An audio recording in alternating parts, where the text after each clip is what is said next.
here is the HPP Simulation Weekly Race Recap of Round 4 for the Lionheart Retro Series presented by HPP Simulation.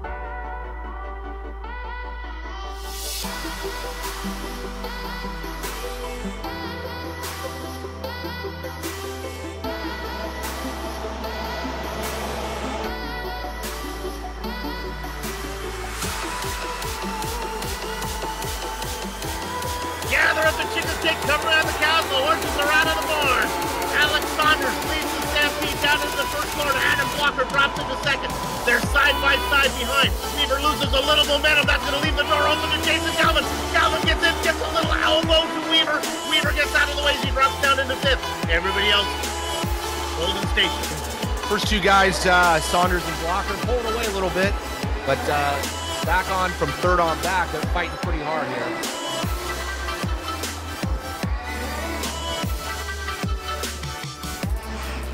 Leader's in too. He's got some traffic in front of him, but Alex Saunders is coming to the pit lane. This is what my dad used to call Cinderella staying late at the ball. Sitting in the front. Okay, Cinderella has a curfew. Adam Blocker now coming in.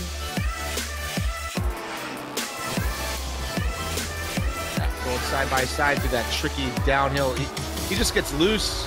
The other driver just has nowhere to go, and unfortunately, he just tips him around.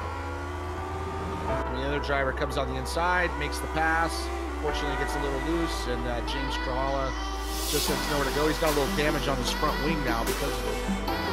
As he was confident through this entire 47 laps, as he comes around the final corners, round number 4, let's give it to Alex Saunders. Engineered to win, built to last. Nothing beats the feel of a true hydraulic braking system in the world of sim racing. HPP's hydraulic pedals and their accessories set the standard for simulation racing.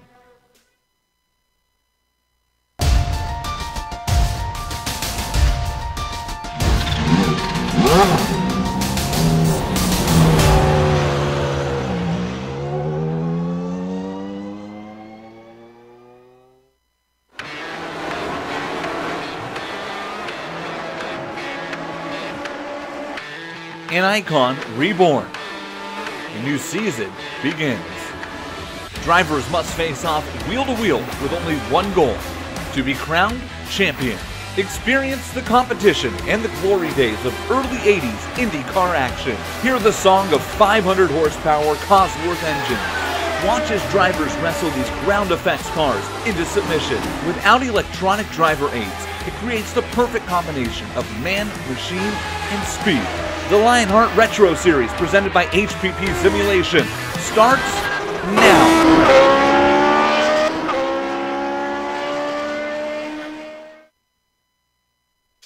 The Tricky Triangle, a place where there is no perfect car setup, a place with just three distinctly different left-hand turns, a place nestled in the woods and mountains of Pennsylvania that screams to life only a few times a year, a place that stands above as part of the Triple Crown of open wheel racing.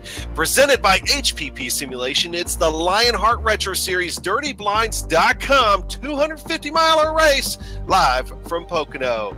Welcome to round 5 of 18 on the season 2 schedule. And welcome to Long Pond, Pennsylvania, home of Pocono Raceway, and welcome to the Global SimRacing Channel and Countdown to Green, presented by the Sim Pit. GSRC will bring you all of the on-track Lotus 79 retro action live as it happens. But first, we got a 15-minute steamy, I always forget how Soup says, a streamy award-worthy show here to bring you up to date on all the storylines, all the stats, and everything else you'll need to get through the DirtyBlinds.com 250 that's going to follow this Countdown to Green show. I'm Adam Young, and joining me tonight is Bill Soupson. In the Doctor of Pit Stopology, Amjad Daman is our director, armed with cameras located, aimed, and zoomed by our GSRC camera guru, Dougie Beard. If you missed Interlagos, well, you missed another dominating road course win by Alex Saunders, who led all but one lap of the race. Since bursting onto the scene at Watkins Glen earlier this year, the series rookie now has 2 wins, and even with a DNF at Phoenix and missing the first race at Homestead, he's showing he will be in the championship discussion here very soon. He was joined in the top 3 by Adam Blocker and Ryan Otis, 2 other guys that will be in that same discussion as we go through the first half of the season.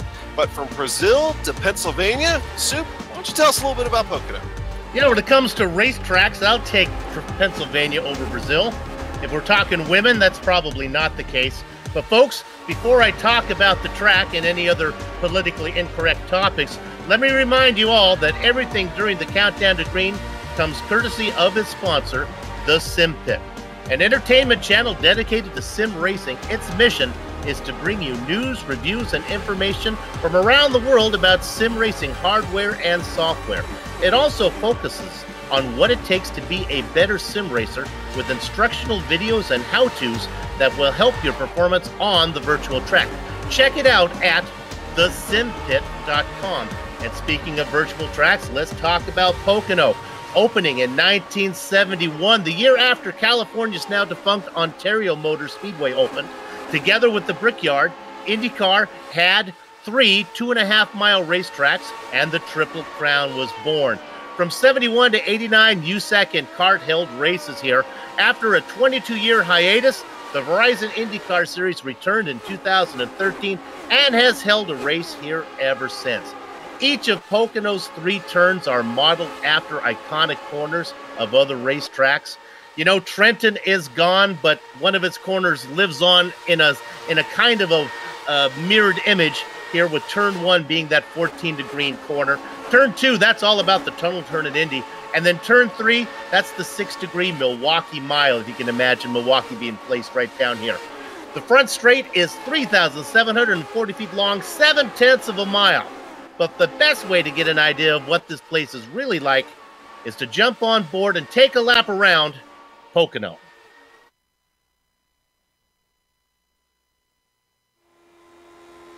Hello everyone, and welcome to the Global SimRacing Channel. I'm Brian Yazek, taking you for a spin around the Pocono Raceway in the Lotus 79. Pocono Raceway is a 2.5-mile oval, but it's not quite your traditional oval as you'll see here. Starting off down the front stretch, wide enough to fit 7 wide, as what we saw in the actual IndyCar race there last year. Heading off down here to turn 1, looking for those trees to start, make a late corner, let the rough side drag, shoot the sparks out the rear end of the car, aim it right back out of turn 1, right about the end of that safer barrier, and just kind of hover right down here down the Long Pond straightaway, named because Long Pond, Pennsylvania is just off of that straightaway about due east. Down here into the tunnel turn. They call it the tunnel turn because that's the tunnel to get into the track. Down here, real bumpy, floating it back out across, kind of aim for that wall. Down here through the short chute, and here comes turn 3. Long, sweeping corner based off of the Milwaukee Mile in Milwaukee, Wisconsin. Coming out of here, aim for the sign on the wall, bring it down on the front stretch. And plenty of time to think, but across the line. And that is going to complete our track guide here around Pocono. I'm Brian Yazek. Enjoy the show.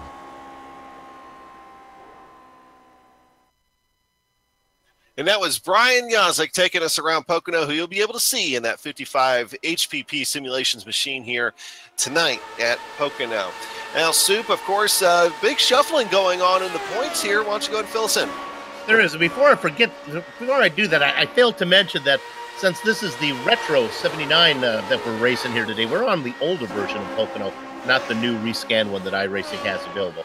Now let's go ahead and talk about the points. Yes, Adam Blocker for Adrenaline has a 20-point lead in the HPP Simulation Drivers' Championship, with Brian Yazek for Loud Pedal and Ravens Dustin Wardlow sitting near each other for second.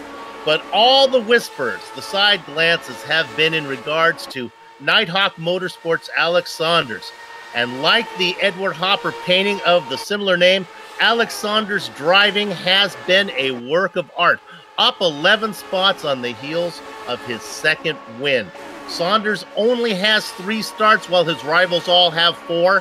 When drop races come into effect at the halfway point, look for the rookie to be even closer to the hunt. Jason Galvin makes the overlay, racing for Raven Motorsports. Galvin and points leader Blocker are the only other drivers with wins this season. And let us not forget about Jake Wright. The no-name star has a list of accomplishments longer than the Pocono front straight, but he's down the standings. All right, when it comes to the Clipping That Apex Team Championship, hey, little thing, let me light your candle, because, Mama, they're sure hard to handle now. And, of course, I'm talking about Raven Motorsports, powered by the Candyman, Dustin Wardlow, Jason Galvin, and Travis Jagerliner. They were not the best on the day, however, last time, as that honor goes to Adrenaline, who closed the gap to the lead by 2 points. Adam Blocker, Andrew Kinsella, and Chris Stouffer scoring points and dropping Dragonfly to third. 8-Ball had a good day. Justin Weaver, Michael Goodman, and Mark Amick posted 108 points, well back of what Adrenaline and Raven put up, but enough to put them within 2 points of the much more publicized Loud Pedal in fourth. Again, watch out for Nighthawk, guys. They're down there in 8th with a bullet. Looking at the butt kicker rookie standings, Brian Yazik is usually cooler than the other side of the pillow, but he, as well as everyone else, sees Alex Saunders growing bigger in his mirrors. James Grahula is 5th overall for No Name, and Loud Pedal roars again with Woody Reach for the Sky Mahan in 6th overall, sitting 3rd on the list. All right, Adam. Yeah, and Soup, just the way this season's shaping up, I mean, it's just going to be an incredible run here, and I'm very interested to see how things do shake out whenever we get to the halfway point and see those drops start to take effect. And also got to mention Jason Galvin. We don't see him on the running here for tonight, but he's going to having one of those feast or famine type of seasons too. But hey, Soup, before I go any further, why don't you go ahead and walk us through the Sim Pit Series details? It's round 5 of Season 2. Now, new for 2018, only 2 of the 3 Triple Crown races, of which this is one of, will pay double points. Pocono is the sole single-point paying Triple Crown event. It's fixed setups for the Lotus 79, cash and prizes for the entire season totaling $4,391, but the winner of this event will receive, get some of this thing, $25, 100th running shirt, the Indy 500 hat, trading card set, 13x19 poster, a hardcover book, 2 8.5 by 11 prints, and a partridge in a pear tree. Man, the money is good, but the prices are cool. What do we get for calling the race? We get the pleasure of working together. Well, I guess we'll have to take it. Hey, Soup, also, hey, Pocono's notorious for just a variety of weather conditions, no matter the season. From fog that would make Stephen King happy to sunny and hot. Soup, what are we going to have out there today? You know, this seems wrong to me. Full disclosure, Adam actually has a real-world gig as a television weatherman. This seems like Spud Webb trying to post up Yao Ming. It seems like it'd be better the other way around, but I'll give this a shot. Here we go. The skies. Where's my magnetic clouds I can throw up here? 74 degrees. Track temperature up 100. Now, it's up 25 degrees because the skies are clear, and that sun is pounding down. Humidity is 65%. That's going to cut a little bit of the horsepower out of these machines. Shouldn't be too much. And, boy, it's a good day for flying. No fog at all. So Stephen King would not be happy here for today. No novels will be written about the weather here in Pocono today. All right, qualifying is on. Alex Saunders, I believe he's coming out of turn 3 here now, coming toward the green flag. He's going to be one to watch out for. He's looking to be able to get a top 10 run here today as far as qualifying and then put him in a good position for the race, Sue. Now, we talked a lot about Saunders when we were going over the points. We know he is awesome on the twisty courses. Not sure how he plays out on ovals. And this he did win the pole at Pocono earlier this year. Well, there you go. Although we are at Pocono now, so it was Phoenix. Oh, Phoenix. That's right. That starts with a P. Same letter. Right now, sitting in about qualifying just starting up. His practice time put him about 8th. Well, these guys are getting just 2 laps here for qualifying today. It's only a 5-minute session, so that's why you got a lot of cars on racetrack right now. These times are getting ready to come in hot and heavy, and indeed they are. So far, a couple of big heavy hitters already starting to fall down the leaderboard. Adam Blocker falling down a little bit further than I'd like to see. Ryan Otis is getting a good look at Robert Lewin looping it. So far, Dan Guerin, though, on the provisional pole with a 48.83. Yeah, Dan Guerin having a horrible season over in the IndyCar side of the Lionheart. He was part-time racer over here, announced that he is going to try to race all the races here in the Retro Series from here on out. So it's good to see him race, as we're looking at Peter Edwards right now, riding on board with the DirtyBlinds.com onboard camera. Yeah, that Area 51 racing machine will hang with him here, see where he comes out on this lap. It's going to be a 48.729. It's not as good of an effort as what he'd want, but still is sitting 13th on the leaderboard. Some tracks qualifying not as important as other tracks. I'd like to be in a good spot. I'd like to get a good qualifying run here. I want to do at least amount of work as I need to when it comes to racing here today. And we're going to be here for a while.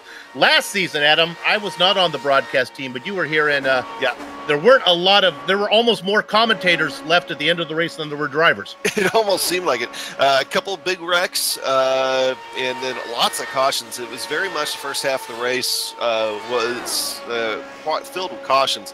I was hoping not for that, a lot of that here for tonight, but with this car and this track, it leads itself to some pretty close racing. There's going to be a lot of drafting going on here, a lot of pack racing, and sometimes in pack racing things happen, and sometimes in pack racing things don't happen. So, but this is definitely one of those tracks for qualifying. As long as you can keep your eye on the front of the pack, I think you'll be okay. But the advantage is being up front early means you can keep the trouble behind you, hopefully.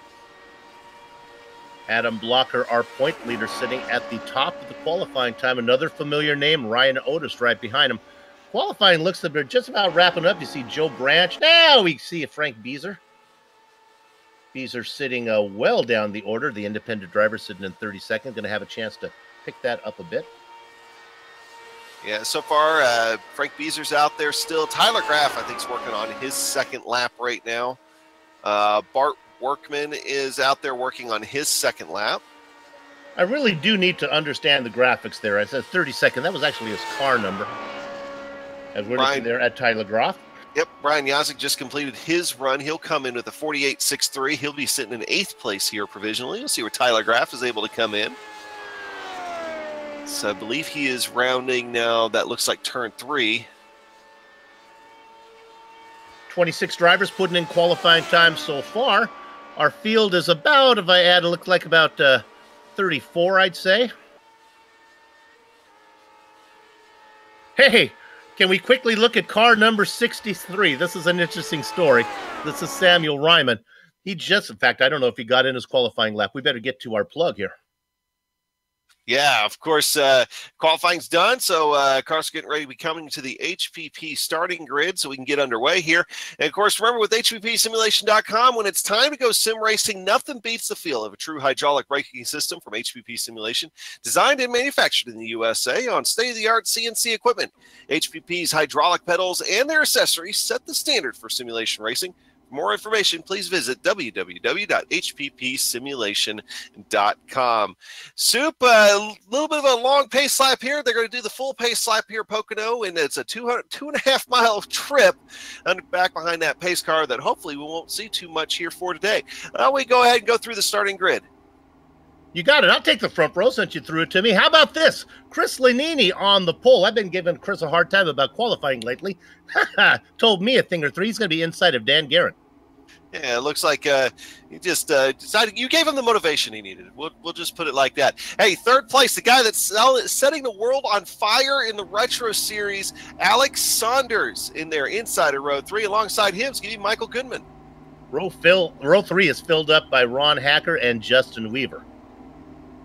All right, row 4 is Mark Muck and Brian Yazik, another one of those guys that really wanted to get a good going here in the beginning part of the season. Bottom row of that overlay, Ken Hacker in 9th inside of Bob Mikas. All right, row 6 is going to belong to Adam Blocker. Hey, our points leader up there, and then Jack Logan. The Baker's Dozen spot goes to George Adam. He's going to be inside of Ryan Otis. Otis really good on road courses, but he can hold his own on an oval as well. Yeah, he was one of those guys that's always in there at the end of the day. George Anzaldo, series organizer, qualifying here in mid-pack, and alongside him will be Big Joe Hassert. 17th goes to Joe Branch. 18th to Greg West. Peter Edwins is going to start 19th here on the inside of row 10. Alongside him will be James Krahula.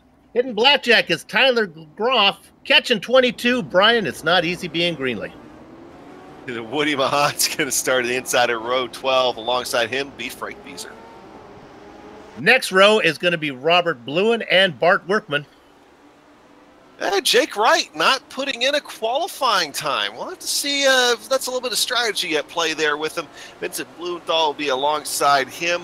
Actually, I believe Vincent will not be starting this race. Scott Johnson will be back there along with Stanley Ryman. And I think Vincent Blumenthal has been a little naughty. He's going to have to sit this one out. Samuel Ryman able just to finish up some broadcasting at GSRC right here at this very place, Pocono. He got that done. Of course, it was on the new version of Pocono.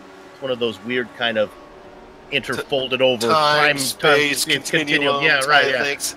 Let's wrap this up. Brian Beard, I'll take the rest of these. The Candyman, Dustin Wardlow back in 31st. Travis Jaegerliner in 32nd. What about our onboard cameras? Yeah, let's go ahead right on board here. We'll go from top to bottom on the list. 21, Ron Hacker. He's going to be starting 5th here for today. The 8-ball Motorsports machine and the Viva Motorsport onboard camera. And then number 12 is going to go to Woody Mahan in the butt kicker on camera. Not on track right now. Might be starting in the pits. Peter Edwins, though, will be starting the number 16 car, the DirtyBlinds.com machine onboard camera. He'll be starting there in, I believe, 16th. Robert Bluen is running the Patrick Taylor Memorial onboard camera. Of course, to our dear friend Patrick Taylor, who we lost there last year, so running that camera in memory of him. Not sure where Woody Mahan is. He put in a practice time, put in qualifying time, but he did not grid up. I think he's having connection issues, Sue. Maybe he has a snake in his boot. Here we go. All right, green flag is out. We are underway for the first Triple Crown of 2018 here at Pocono. Chris Lanini leading them down, but we're going to go 3 wide already. Here is Alex Saunders putting that power down. He's going to try to go for the lead here going into 1. He is fighting with it alongside Dan Guerin. Dan Guerin's going to get a little bit of an edge on him here. Coming out of 1, Alex Saunders is going to have to slip into 2nd. So that is Guerin, Saunders, and Lanini. Your 1, 2, 3 as we head to the tunnel turn. Alex Saunders going to get another good look here on the inside as they go through the tunnel turn. Then once those tires start to get worn, that might not be something we see a whole lot of later on in the race. That side-by-side there going through that turn number 2. Sue? Yeah, Saunders, I think, doing exactly that, making hay while the sun is shining on the tires. Now they 2 wide around the top side. There's your pole sitter. Lanini takes over 2nd. The rest of the field, Adam, doing a pretty good job. They're a little bunched up, but clean so far. Caution on the speedway. Oh, we got cars upside down going to the front straightaway. It looks like the car that started it, I think, is going to be George Adams. Let me see if that's the first car that gets in trouble. I believe it is. Yeah, and I see one car that was involved. It's Pete Edwins. It's Jack Bogan that got in the wall, came down in front, and that's what checked everybody up. Jack Bogan in the 20 was first in the wall. Now we'll go on board with Peter Edwins and the DirtyBlinds.com machine. You know, Soup, some of these guys might not want to be the onboard camera anymore. We seem to lose a lot of these guys early. Yeah, this one. Going to start going upside down here. Earth, sky, earth, sky. This one took out a few. Brian Greenlee involved in it. He was on his lid spinning around. Greenlee got collected by there on Bogan's machine. Frank Beezer involved in it. That's a tough one. There are no fast repairs. I failed to mention that because we really don't talk about fast repairs unless we have them. But in case you're curious, this is big boy racing. Always has been in Lionheart. You break it, you bought it. Another thing we want to mention too, that with a longer race here for today, they do increase the fuel in the cars that otherwise they would give them at some of the shorter races.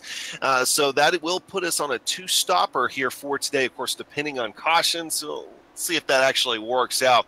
But hey, we're under yellow flag here for the first time for today. So let's go ahead and talk about one of our sponsors. We'll talk about Butt Kicker here. Well, and of course, we always want to thank our sponsors like Butt Kicker for running the race here. And we are currently, I'm Soup, I'm having that kind of luck here tonight. If you're a sim racer looking to add that missing driver-to-car connection, like how sometimes I need a connection between my mouth and my brain, it's going to be bringing you more realism to your sessions. Butt Kicker products are the way to go. A Butt Kicker moves actual mass, producing a haptic immersion that's powerful and accurate. See all the family of products at thebuttkicker.com. Use the promo code LION20 to get 20% off your order. You know, if you're not talking about cumulus clouds, you're undependable. Man, I'm having that kind of day. All right, so here's what's up. The top 21 stay out. Then some drivers start to come in. Bluen, Workman, Adams, Ryman. Now, some of these guys, Scott Johnson, Dustin Wardlow, Jägerliner, I'm not sure if they're topping off or if they were involved in the incident and they're getting some repairs done. Maybe I think they were far enough away from it that I think they might have been able to stay out of it. I'm really thinking that Dustin Wardlow, that might be a little bit more of a strategy play on his part. He's been known to play that kind of strategy before, and he's always one of those guys that always manages to find a way to be there at the end, and that might be the kind of thing we see out of him here today. Well, talking about the end, let's find out exactly when the end will come as we bring up our race analysis. Sponsored by Lock Precision. There you see. How far are we going today? A little longer than what we would usually do. This is a Triple Crown race, so they extend the distance 100 laps. You do the math, 2.5 miles around, 250 miles. Now, a max fuel stint, as far as we can tell, about 35 laps. So that's going to be 2 stops. Then there's the traditional incidents there. 8 incidents, you lose 3 points. 12 incidents, you are DQ'd. If you can manage to pick up 12 incidents and still be racing, I think you should get the bonus points, actually. Almost. I mean, you're going to have some pretty light contacts for that. A few, 4Xs where you just barely hit the guy or something. But these field is, of course, following the pace car here. As you know, if you've ever raced at Pocono and ended up with the yellow, you know that these pace laps can sometimes take a little while here behind that iRacing Mustang pace car today. So, Soup, we keep talking about Alex Saunders and the like, but he really caught us off guard with the way he kind of came out of the gate there at Watkins Glen a couple weeks ago. He missed the season opener. I wasn't sure if he was actually signed up for the season or he was a late arrival. They were full, so I would have to think that he was probably signed up. Either way, he has made, since he's been here, he has made an impression for sure. And was really strong. But what I really like right now, we're talking a lot about Saunders, but how about Chris Lanini? Doing a really good job sitting in second, our pole sitter. Keep an eye on him, as I have a case of the hiccups. Wait a minute, let me scare myself here. There. I think I've gone now. You sounded more like somebody slapped a bird. Not gonna lie to you, Soup. Hey, lights are out on the pace car. We're gonna get the green flag here this time by Alex Saunders will be leading him down, and as you mentioned, Chris Lanini just behind him, and Dan Guerin too. You mentioned the trouble that Dan Guerin's having over with the IndyCars, and it's good to see him running up front right now. Yeah, I think he's coming over. I think he's given up over there. He's going to come over and see what he can do in these guys. Hey, quickly, let's look at the driver in 32nd position. It is Woody Mahan. He is back. He's in one of our onboard cameras. There, it's good to see him back, racing for Loud Pedal Motorsports and a Butt Kicker onboard camera. Yeah, so he's 4 laps down. But yep. Hey, with the kind of attrition that we could potentially see here, he could make up some points. Well, he's going to pick up 2 right away as Peter Edwins and Brian Greenlee looks like their day is done as they were caught up in that early incident.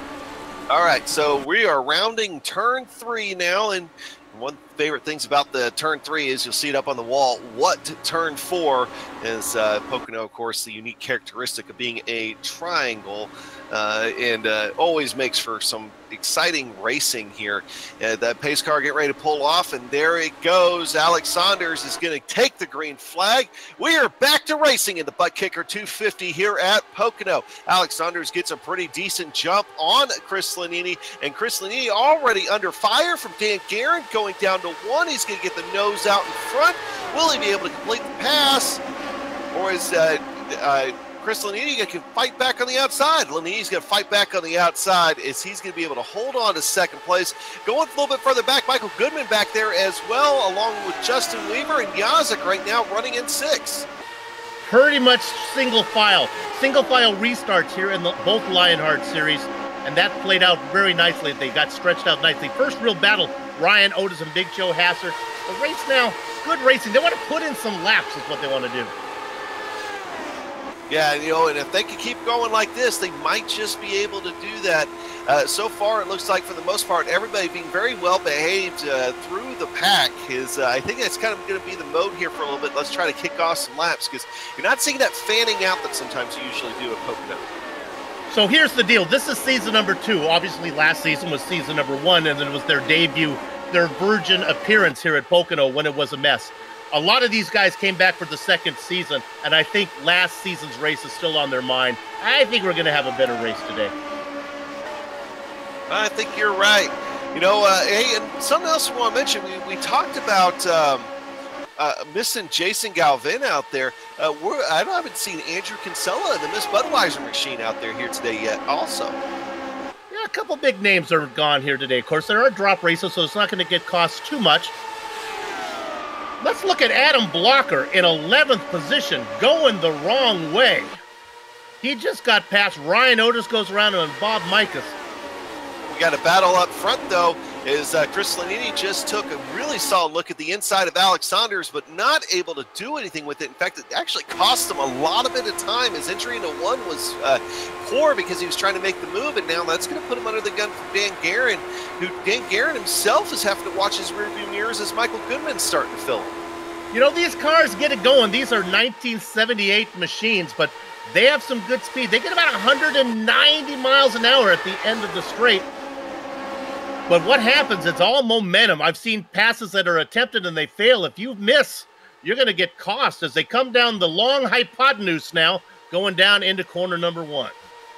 You mentioned 190 miles an hour. How about Michael Goodman right now? In turn 1, entry speed was 197 miles per hour in the draft. That is flying. As Chris Lanini had another look at Alex Saunders, but almost the same result. It's really seeming like that if you're wanting to be fast, that middle line through 1 might be what carries you the fastest through there. Those 3 beginning to pull away, and I'm talking about Saunders, Lanini, and Guerin. Goodman trying to hang with them, and then we got a gap.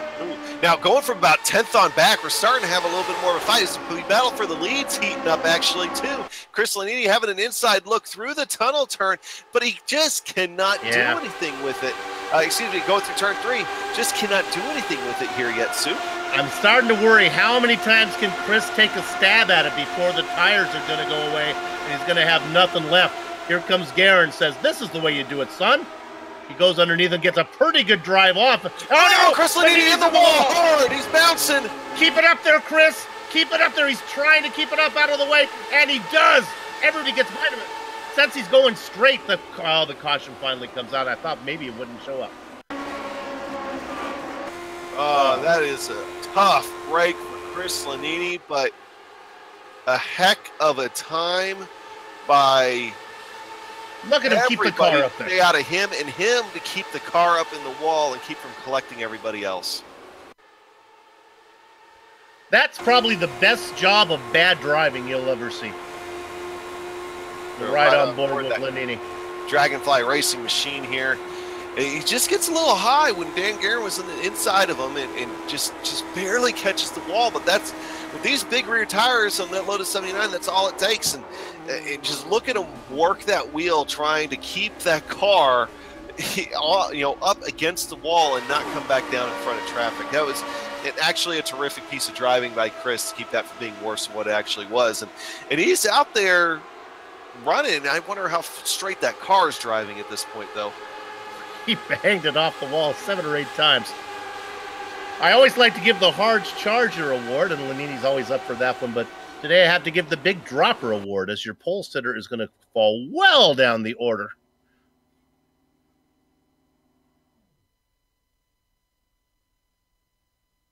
And indeed, it looks like he is out of the car. We'll see if he ends up trying to call it a day here, but definitely not an easy impact against that wall. Well, now we're under the second caution here at Pocono of the day. What we're going to do is we're going to take a quick break. We'll come back and bring you the rest of the DirtyBlinds.com 250.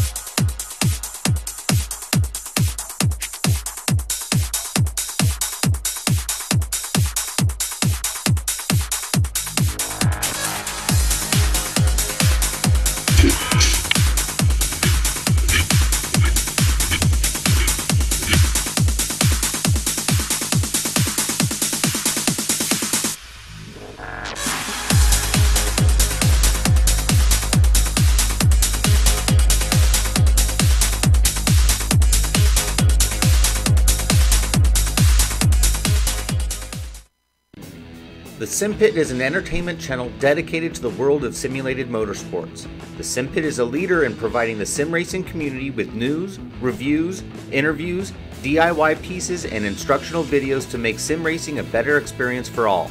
Check us out at thesimpit.com or go to YouTube and just search for the SimPit.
And welcome back to the DirtyBlinds.com 250-mile race here at Pocono.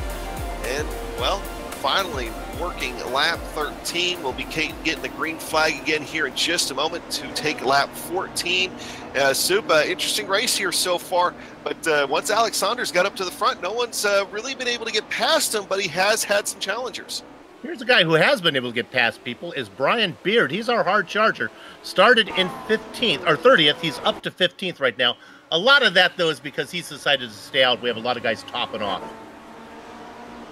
All right, Mustang pace car is getting ready to take that hard left turn. There it goes. Green flag is on the speedway. Alex Saunders is on that loud pedal. He is away. And here comes the rest of the field. A couple of guys try to step out a little bit. We're not seeing that traditional Pocono fan here just yet. Alex Saunders has himself a really good lead. We're going to go back to Dan Guerin, who is right behind him. But then that's when things get interesting. Look at Brian Yazik making a play for third spot. Yeah, busy up front, but it's a real hornet's nest behind. If we can drop back to like Ron Hacker back there in a mix with Adam Blocker, Mark Ahmet back in about 11th position. Now the front 16, the top 16, they've all been out the whole time. They're on old tires. There are some guys on new tires that are really working. Let's go to 13th position. One of those guys is Joe Branch. He's picking them up and putting them down right now with fresh rubber. He's working on Ken Hacker. Watch for Branch and Jake Wright to come through the field. Well, I do have some bad news to report. Bush Lanini has decided to call it a day. That damage from that accident being too much to get repaired. So our early, one of the early contenders is done for the day. Did I see a car? Was that Sam Ryman up in the wall just a second ago?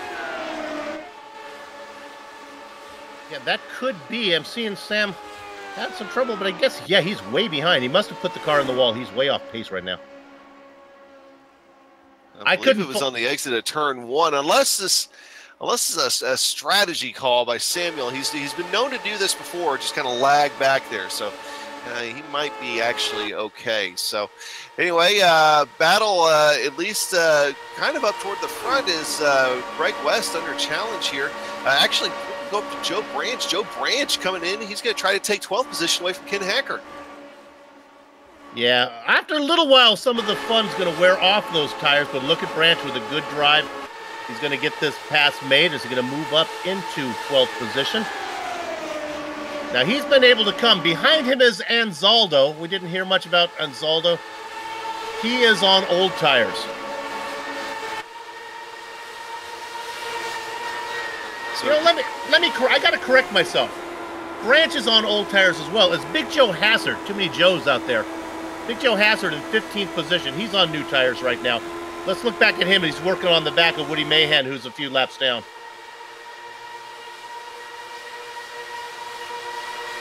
Once again, everybody for the most part behaving, but yes, we've seen Big Joe Hassard make some news. Jake Wright, of course, qualified a lot further back. In fact, I don't think Jake really put down a qualifying lap, if I remember right. So he's been able to make up some quite a bit of spots actually here so far today. Yeah, he's the leader, second place of all the cars on this alternate pit strategy. It's about a 16-lap difference between them. Our leaders are out there for about 17 laps. These guys have been out there for about, well, 5, so 12-lap difference between them. Hey, we need to go take a look at Ryan Otis. Ryan Otis, I think he's starting to get a groove on. He started 14th on the grid. A couple of laps ago, he was sitting in 8th position. Look who just moved up to a podium spot in 3rd place and now trying to challenge for 2nd. Yeah, we've talked a lot about Saunders and Guerin up front. Otis now into 3rd. We ride on board with Ryan in our roadkill cam. Boy, those trees here at Pocono, they really give you the impression of how fast these guys are going. Yeah, and I also think it's ironic you're calling it the roadkill cam at Pocono, considering the kind of critters that sometimes walk onto this track. Guerin taking a look at Saunders, not going to do it. That brings Otis in there. We talked a lot about the guys up front. Let's talk about filling out the back half of your top 10 here. Yazik and Goodman run 3rd or 4th and 5th. Weaver, Mikas, Hacker, Blocker, who started up front, has fallen way back. Well, actually, no, Blocker was in 11th. I keep thinking Blocker, I figure he should be up farther, but had a bad qualifying run. Blocker in 9th, rounded out your top 10. Greg West. I think Adam did fall back a few positions at the start, but after a couple of these yellow flags, he's been able to get a lot of those back, and now is at least running better than when he started. But he didn't have a very good start of the race, so good to see him kind of getting into the groove here. And that's what a lot of Pocono is. If you've never raced here, it's and you brought up, you used the perfect word for it earlier, Soup. It's momentum. It's a momentum-based track, especially in this track, especially with this car. And you wouldn't necessarily think that. You'd think it'd be kind of technical for an oval, but momentum really carries you through here. And unfortunately, if you lose your momentum, if you get held up out of 3, you have to pay the price for 1,400 feet down that long front straight. Well, I'll go up front. Ryan Otis just had a really solid look at the inside of Dan Guerin. It actually ended up costing him a lot of time, almost like how Chris Lanini was going a few minutes ago, where he'd get those inside looks and it just could not carry any speed with him. But he get Dan Guerin, now he's able to run his preferred line, gets a head full of steam on Alex Saunders, but in turn Ryan Otis does for him, and Dan Guerin's going to go a little bit wide through 3. Ryan Otis is going to take a look and then wisely backs out of it, almost backs out of it too much, because that's going to suck Brian Yazek right back up to underneath the rear wing of Ryan Otis. Otis had a great run, then took a peek to see what lap he was on. He said, I'm on lap 20. I don't need to do this right now, and he backed out of it. Brings in Yazek as well. Yeah, so we're almost a quarter of the way through this race, Soup. Well, it's 100 laps. Okay, we can put them in. These cars going fast. It's a big, long way around. I'll tell you what takes a lot of time. It's the dang yellow flag speed, right? Oh, yeah.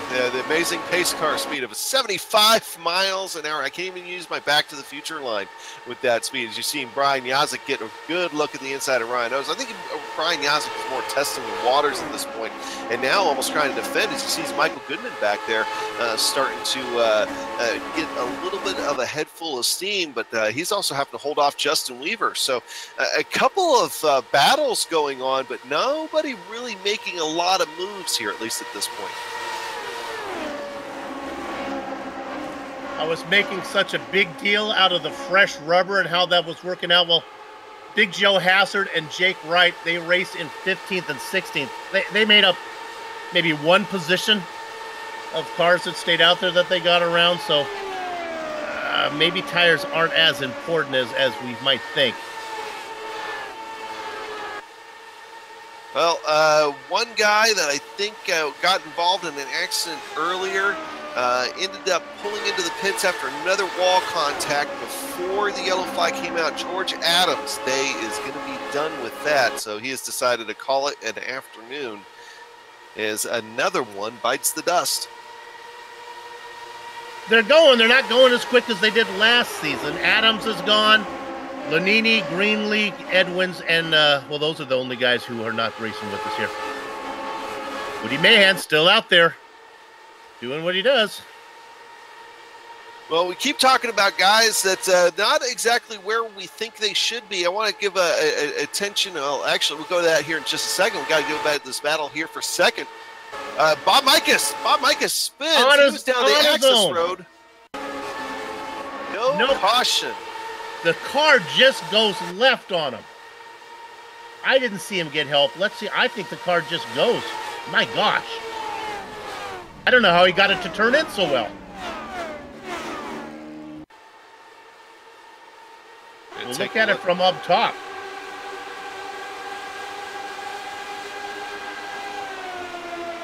That's... If I didn't know better, I'd say something broke on the machine. And Soup, I mean, yeah, the car takes a hard right.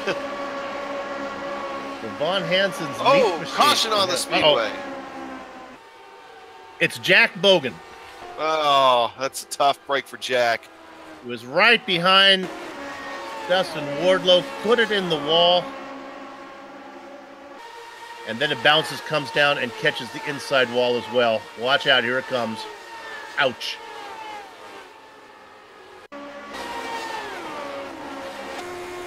Another solo incident. Yeah, that Area 51 racing machine just...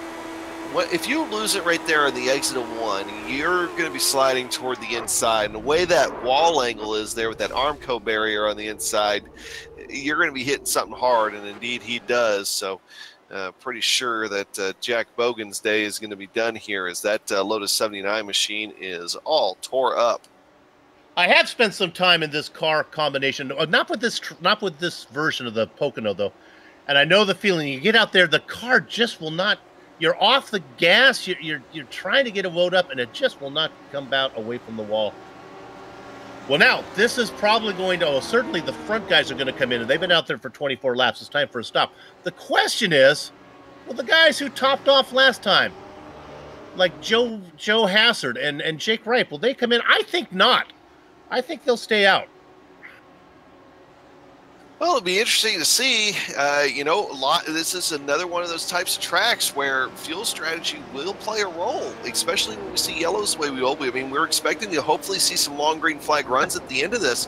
So, yeah, pitting now or pitting later is definitely a question. But I do think you're right. I do think our front runners are all going to have to come in here. They don't need to gamble at this point. And indeed, here they come. At least your top 10 cars. We'll see if anybody else stays out. And so far, I only see a handful of cars staying out here, Soup. Let's see, the first of which was the guy I was getting ready to talk about right before that caution came out, and that was Big Joe Hassard. How I didn't feel he was up where he normally is in these style of races. So move Big Joe Hassard up to first here. Yeah, well, he's one of the top-off guys. Hassard and Jake Wright, those guys all topped off.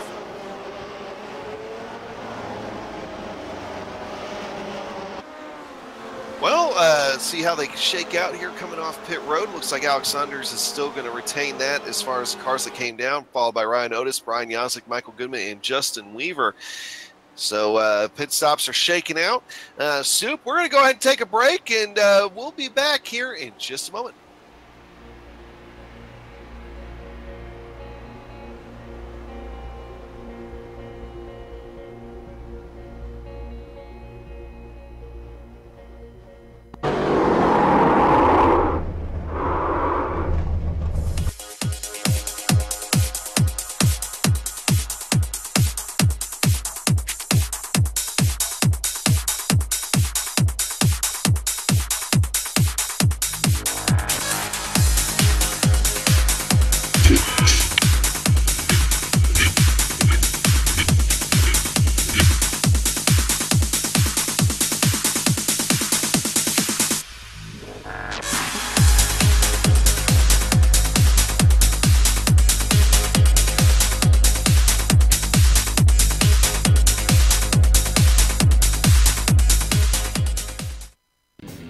The SimPit is an entertainment channel dedicated to the world of simulated motorsports.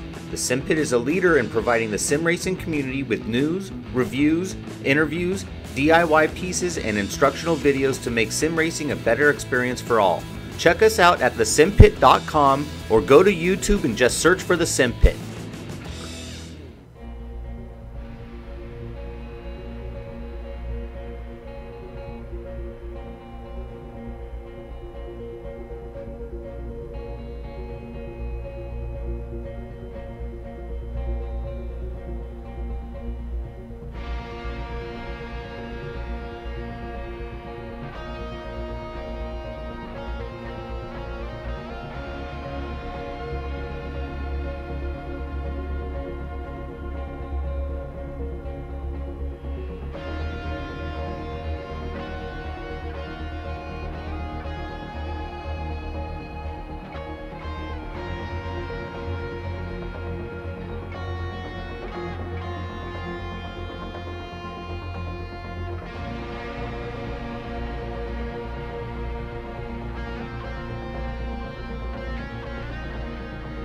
Welcome back to Pocono and GSRC. We're under the yellow flag. We're on lap 27 of 100 here today on the DirtyBlinds.com 250. And speaking of DirtyBlinds.com, in this rapidly growing industry of window blinds, new blinds are always being introduced to the marketplace.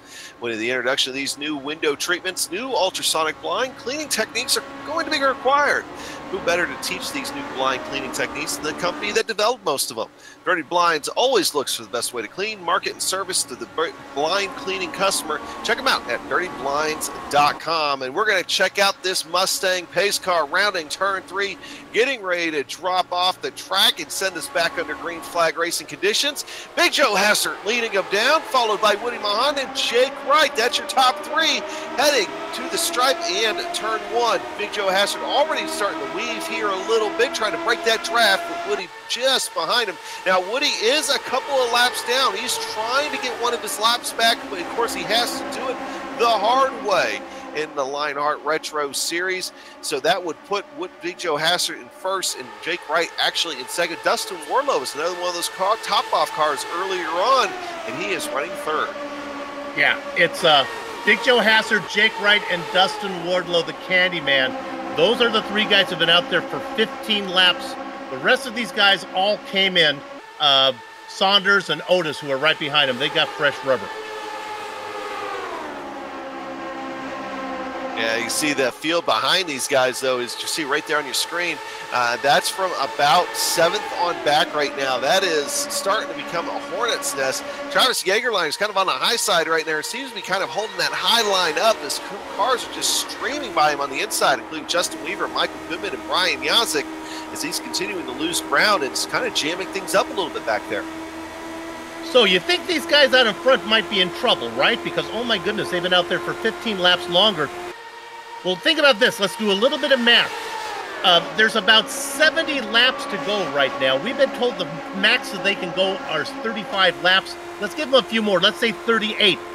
I don't think the guys like Saunders and Otis, if we were to go green the whole way, I'm not sure they could get to the end without having to stop not once but twice.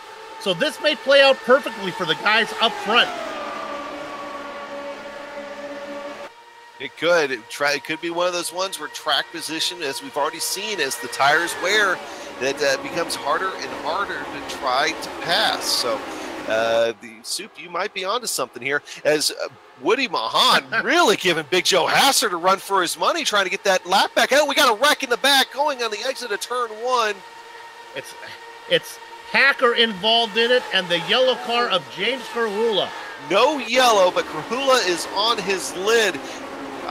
Looked like a little bit of netcode contact there, and that just slid Carhula up on top, and he's going to slide a long while on that roll bar. They got close with Ken Hacker, and Carhula was in good shape until Hacker got him again. It wasn't Hacker's fault. He had nowhere to go. Watch this. They don't touch. It's netcode. The yellow car gets in front, and then Hacker turns him, gives him a little shovel. And since they spin off the racing line, you know, the iRacing stewards, they are cold-blooded. They do not care about injury. They just want to know you're off the racing line. Priorities. Yeah, that's it. And how about poor Woody Mayhem? We go back up front. He's got to be saying, come on, Joe. He's gonna have a good run here. There, he's getting his lap back. He got his lap back the hard way. Move Woody Mahan to 3 laps down if he's able to hold on to this going to the stripe. I think Big Joe's going to nudge him out there.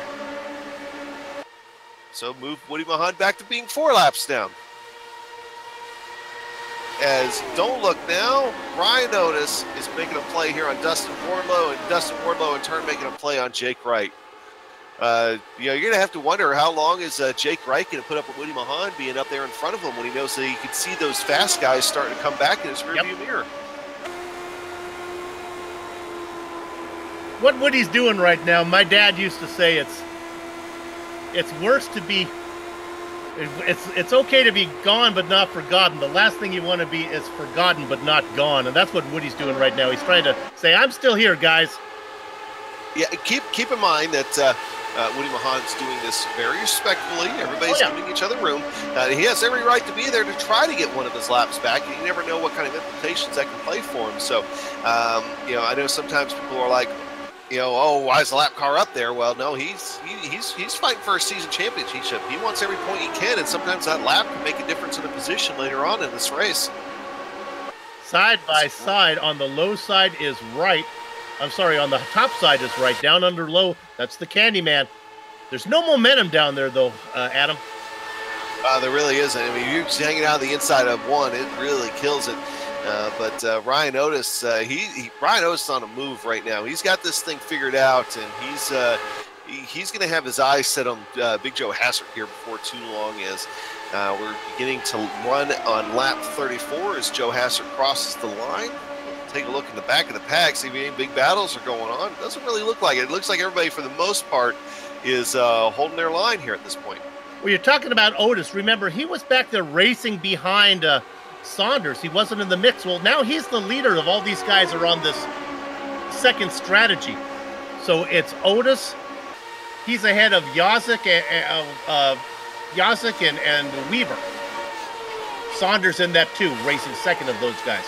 Now, I do have to point out here real quick, Soup, but James Krahula pulled an Earnhardt. He got out of the car, saw it still had 4 tires connected to it, and he decided, I'm going to go ahead and get back in it and start driving it. So even though the roll bar on that car is practically ground down to nothing, he is back out there racing at Pocono. Quite a bit slower than everybody else, but he is at least out there hoping to be able to get some more positions through attrition. Car probably has some interesting handling dynamics now. A little wing a little higher on one side, lower on another side. Now, of course, we were talking about guys like Ryan Otis, and we're seeing guys like Brian Yazik, Alex Saunders be able to make their way back up to the front. But one guy that has struggled to be able to get back up to the front here so far has been Dan Garrett, currently sitting in 11th position. And now he's got his hands full. Greg West back there as well, as he's continuing to lose ground. He just doesn't seem to have the speed he did a little while ago. Yeah, West has been really quiet and really solid, not getting into any trouble. He's going to lose that. No, he's going to fend off Guerin. As Guerin tried to make that move, couldn't get it done. West hangs on to it. Yeah, as Guerin loses yet another spot. So Guerin, ever since that pit stop, things have not gone the way he wanted them to.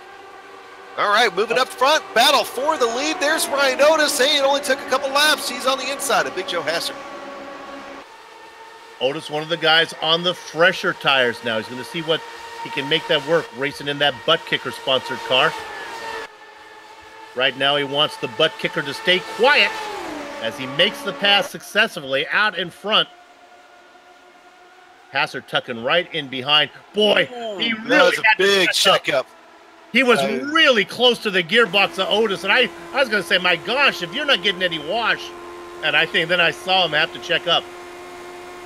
And that checkup almost caught Dustin Wardlow out, but everybody able to stay off each other, so we keep racing. Is Woody Mahan finally, I think, giving up the ghost, just kind of hanging out on the high side, letting these guys go here for the most part as we move Alex Saunders around him. So it's Alex Saunders, Dustin Wardlow, Joe Hassert, Ryan Otis. It's kind of your top 5, and they're in reverse order. Wardlow working hard on the inside of Hassert. Gets that done. Ooh, almost some contact there between Alex Saunders and Joe Hassert. Alex Saunders is wisely going to get out of the gas and let that go on, just kind of fade off into the distance a little bit. Well, for the time being, but he's got a pretty good run. He's been coming now. I think the tires from these guys have been out there for 25 laps. I believe they're beginning to give up.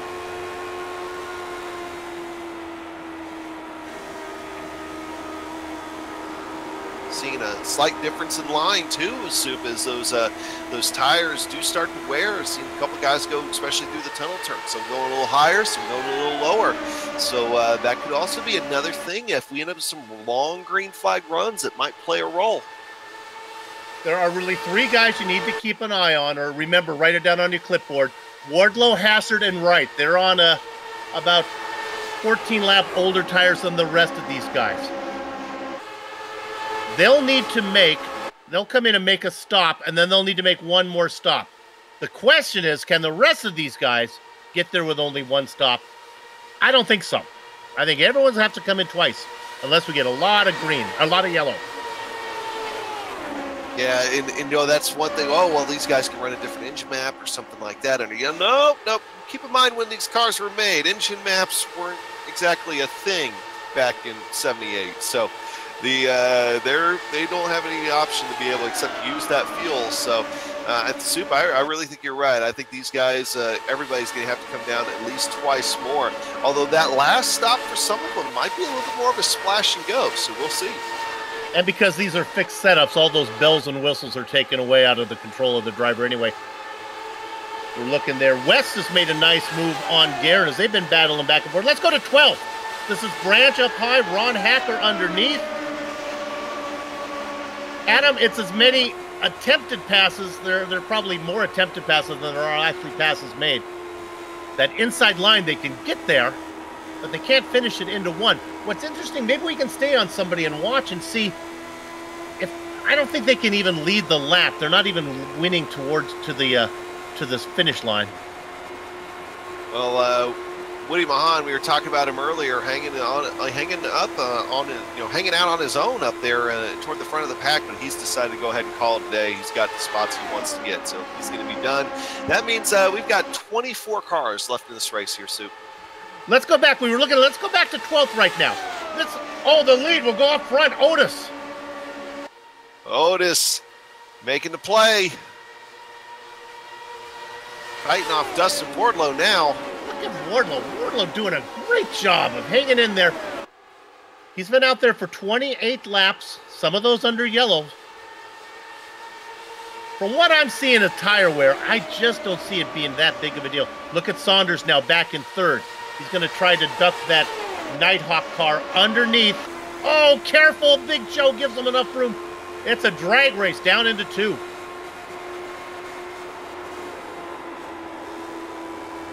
Actually, let me correct myself, into 3. Now they get it through. Now they come down the main stretch. Saunders gets that pass. Hassard got held up. That opens it up for Jake Wright. Yeah, Jake Wright finally starting to make a few moves out there. Now running in 5th position, so he's right there on the tail end of the top 5, and he's going to be trying to go after Big Joe Hassard here and try to move up into 4th. But really, our big mover up in front of them is Alex Saunders. Ever since that green flag came back out, he's just marching steadily back up front now, has his eyes on Dustin Wardlow. But all it's going to take is one slip up by Ryan Otis or Dustin Wardlow. We can move Alex Saunders back in the lead here in just a moment. You know, they only have 3 corners here. You think the commentators could get it right, you know? I have a 33% chance of calling the right corner if I just threw a dart. Well, at least a Pocono here. Yeah. Hey, we haven't talked about Robert Bluen here in a while. Not a lot. He's kind of having a quiet day. He's still running back there in 20th position, but the Patrick Taylor Memorial onboard camera here. Hey, sometimes quiet is not bad here, Soup. I mean, that means you're staying out of trouble, right? Oh, yeah, I'd take this situation any day. Sure. We're not even halfway yet. Yeah, so lots of racing still to do, but Robert Bluen keeping a clean car, which is going to be very important here, I think, as we get closer to the end of this race. All right, so now the next step is, though, we're going to have to start thinking about some pit stops for these guys here, Soup. You mentioned how long that Dustin Wardlow had been out, so he's probably only has a couple laps. We're going to start thinking about those green flag stops. I say we have about 6 laps we could go here before they have to come in, maybe 7. There's only 3 of them, though, that we're talking about. Wardlow, Wright, and Hassard. But it worked for them. It got them up front. They were buried back in the back, so this is perfect. And I still think they're going to be okay. I still think everybody needs to make 2 stops. And honestly, if they could go a few more laps before a timely yellow came out, then I think everyone would come in. Oh, I would think at this point everybody would come in to kind of get back onto that one stop from here type strategy. So, but that would make that track position that they got earlier even more important than maybe having to gamble for something to happen toward the tail end of the race. But these guys kind of know what their game plan is, and they're going to get it figured out. Now, Dustin Wardlow going to go ahead and make a play here on Ryan Otis before everything's done. Move Dustin Wardlow up into P1 as he's going to be able to edge him out going through turn 1.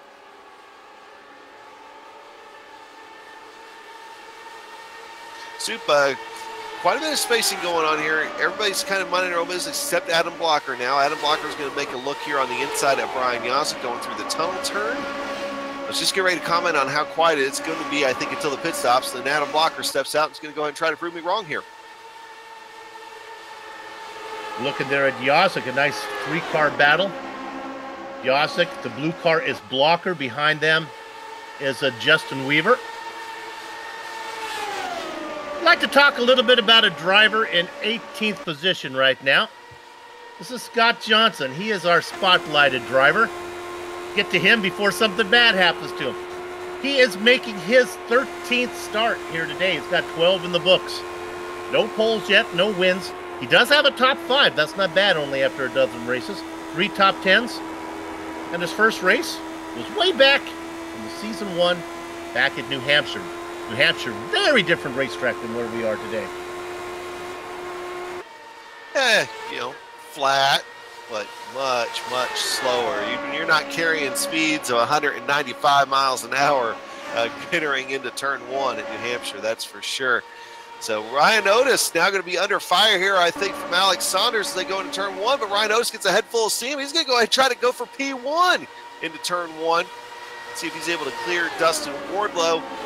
Oh, almost clears him, but not quite. So he's not going to be able to slide up in front. Dustin Wardlow's going to have the preferred outside line there, be able to keep that momentum up. He's going to be able to keep that lead at least until turn 2. They're getting ready to go through the tunnel turn.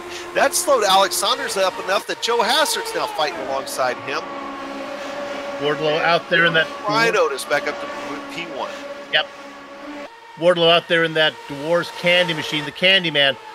Otis doesn't really care as much about Wardlow. He's going to be peeling off here pretty soon. But he is worried about what's going on with Saunders. Your top 5, 3 of them are going to be leaving us soon. Right back in 5th. And Hassard and Wardlow. Perfect yellow flag. Going to the front straightaway. Oh, that yellow flag changes everything. West got a bump from Dan Guerin. Dan was trying to bump draft West. And he got him, and as soon as he gets in the back of West, the car goes south.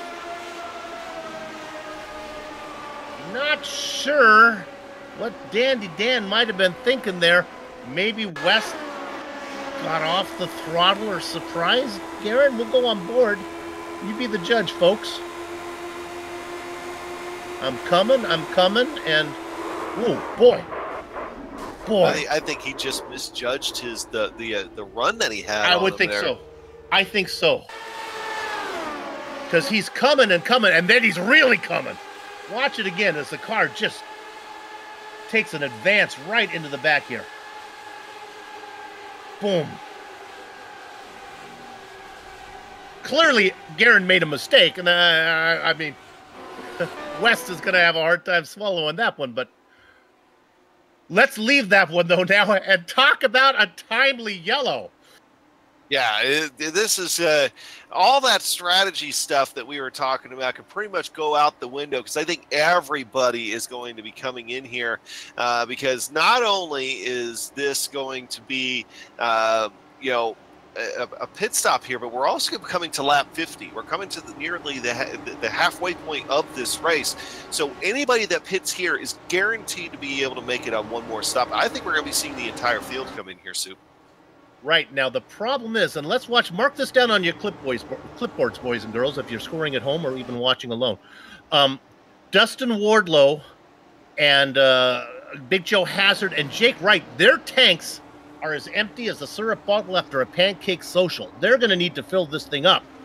Their stops might be considerably longer than the rest of these guys. Wardlow in 2nd right now. Hassard in 3rd, Wright in 5th. Let's see how they come out when it's all said and done.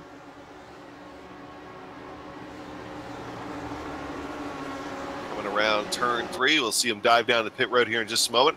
Ryan Otis waits a while before he decides, okay, I guess I'll come in. We do have a couple guys staying. Alex Saunders is going to go ahead and stay out.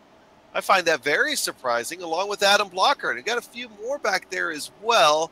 Trying to sort through those, but the majority of the field deciding that I want to go ahead and take that one-stop strategy here for the rest of the day. Okay, I'm going to get you in the head here of what Alex Saunders is thinking.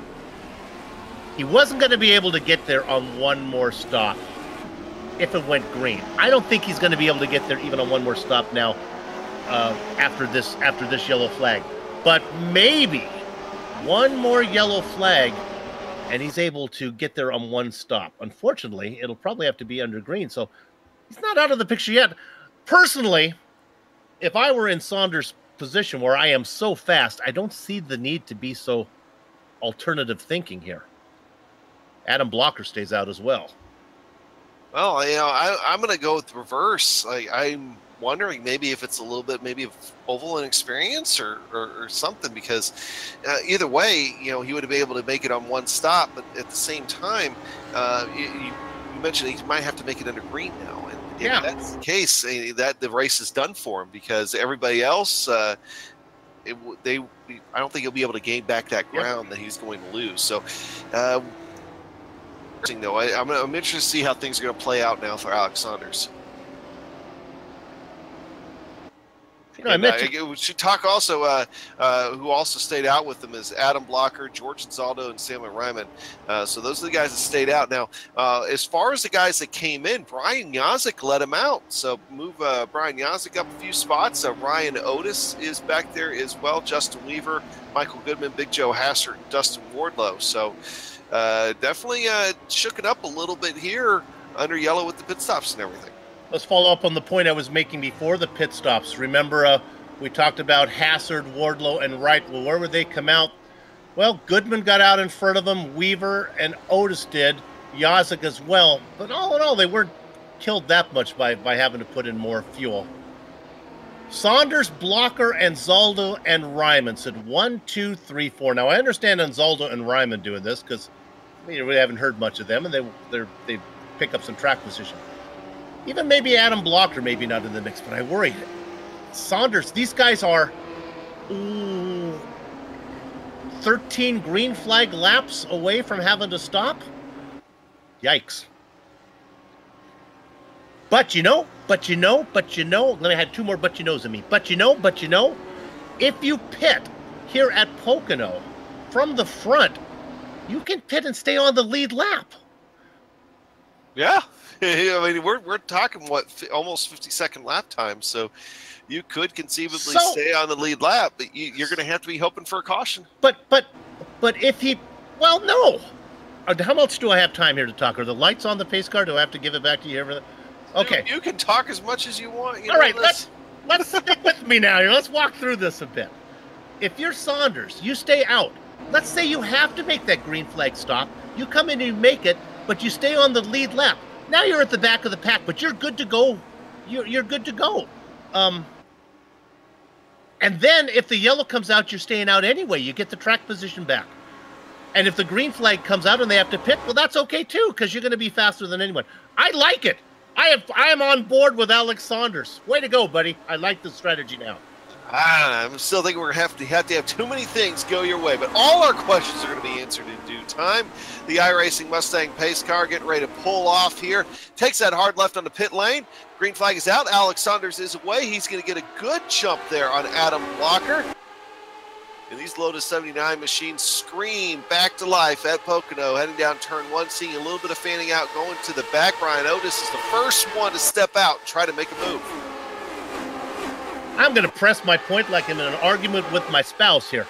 This is genius. Saunders needs nothing.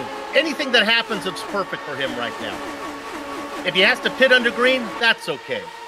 If he has to pit under yellow, that's okay. Alex Saunders, you're a genius. Blocker as well. These guys are in great position. Samuel Ryman taking the high side. He's letting Brian Yazik, and eventually I think next quarter he'll be letting Brian Otis go here as well. So moving Samuel Ryman back a few spots. Now, while all those guys are running side by side back there, Adam Blocker is now caught up underneath the rear wing of Alex Saunders. Adam Blocker going to be making a move here for the lead. Going into turn 1, is that blue and black machine going to be able to do anything with him here? He gets good entry. Is he going to have enough room to slide up in front of Alex Saunders? He does. Alex Saunders gets off the gas just a touch to let him in. But he's going to have a good run off the corner. He's going to come right back at him going through the tunnel turn. Oh, my goodness. I don't know how Saunders was able to get off the gas like he was and then still have momentum to make that pass. What these guys need to do is get their waltz step figured out right now, because this interval is really important. Again, they're looking at making a green flag stop. They want to do it with as much margin to stay on the lead lap as possible. And they're only talking about, they're not worried about Anzaldo. They're worried about Brian Yozik in 4th position. Well, either way, George Anzaldo up there holding his own at this point as well. So, I mean, these guys have stepped out now to over a second lead back on that next line of cars, led by Brian Yozik in 4th place. Hey, we got a 3-wide battle going on back here. We need to go back over to Jake Wright, Ron Hacker, and Joe Branch. They're fighting 3 wide between 1 and 2.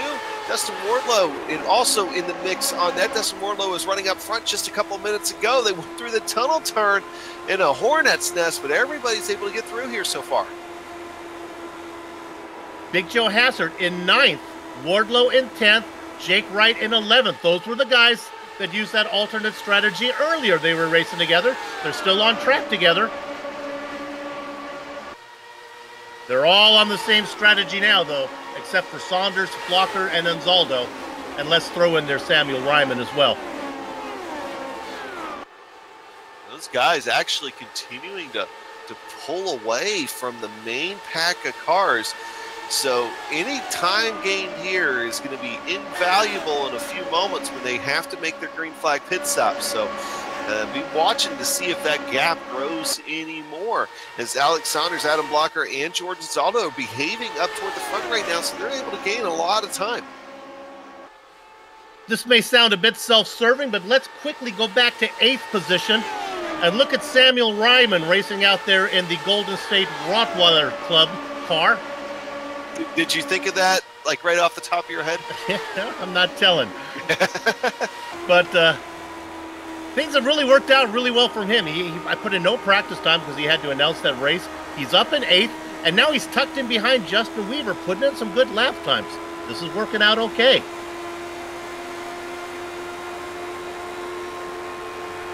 Yeah, Samuel Ryman up 22 positions rather from where he started.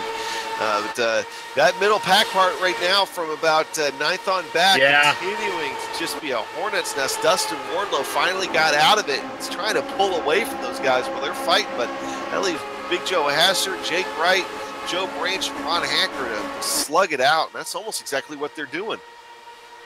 That's Hacker on the top side, and the blue machine gets a run on the momentum on Joe Branch, who's down there in 13th, last in line, working the inside line. Branch takes it in there again, not going to be able to make it stiff. Meanwhile, up in front, Jake Wright takes a stab at Hassard, not going to be able to make it work. The bottom line is tempting, but it just, like a bad slot machine, it just will not pay off. Now, we missed Ryan Otis taking the lead of that second main pack, but even then they are continuing to lose time to your top 3 right now, as the difference between George Anzaldo and Ryan Otis now is about 2.7 seconds. It was 2.4 just a little while ago, so they're stretching it out 10th by 10th at this point. And as we've been talking about, every little bit of that's going to help them out on the upcoming pit stops. Yeah, I guess the problem might be, though, as I start to think of Saunders here, the problem might be he's got to get close enough here. He's got to be able to run enough laps where he can get to the end on one more stop. He's been out there for 32. There's 43 to go. That's a difference of 9. He needs to run 4 more laps. He should be able to do that. I think we're okay. Saunders and Blocker. And what they have done, Adam, is they're out there. It's just them right now. They have no worries. They're just racing easy. Which is exactly why they've been able to stretch that gap now to over 3 seconds. And their biggest fan is George Anzaldo, who's saying, "You go, guys. I'll sit back here and ride your coattails. We are doing it." George Anzaldo in 3rd.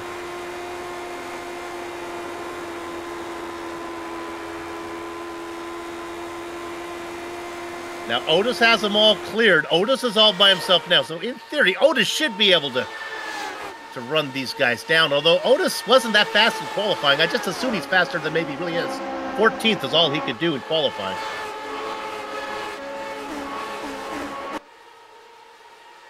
Adam Blocker up front right now has every opportunity to try to take a stab at Alex Saunders and is just wisely not. Very, very well behaved. And also at the leading that second pack, I'm not sure we're going to be able to say he's leading that second pack for much longer because Ryan Otis is starting to stretch it out a little bit from Michael Goodman, who is in turn starting to stretch it out a little bit from Justin Weaver. So field's starting to spread out here quite a bit. I think the first group of guys that are really looking racy is Big Joe Hassard, as he has been here the last little bit, and Ron Hacker is still kind of trying to go at it. You see Dustin Wardlow and Justin Weaver on your screen right now. And even them, they're kind of behaving a little bit as well. So, Soup, not only do I think we're going to see your top three come down pit lane here in just a couple of laps, we very well could be heading to a really long green flag run. We're already on lap 61. This race could be over before we know it. Well, several reasons why we might have a long green flag run. First of all, there's 10 cars out of the race, so there's less cars to get into trouble. We have 10 retired, only 22 cars racing right now, and the drivers are getting the feel for what's going on. Yeah, the question is can Saunders get far enough? He needs to go another, I'm going to say 4 more laps. If he can get to 4 more laps out of this run, then I think he's good to go with 1 more stop, even if we stay green the whole way. Working lap number 62 right now. If he gets to lap 65, comes in on lap 65, we're okay.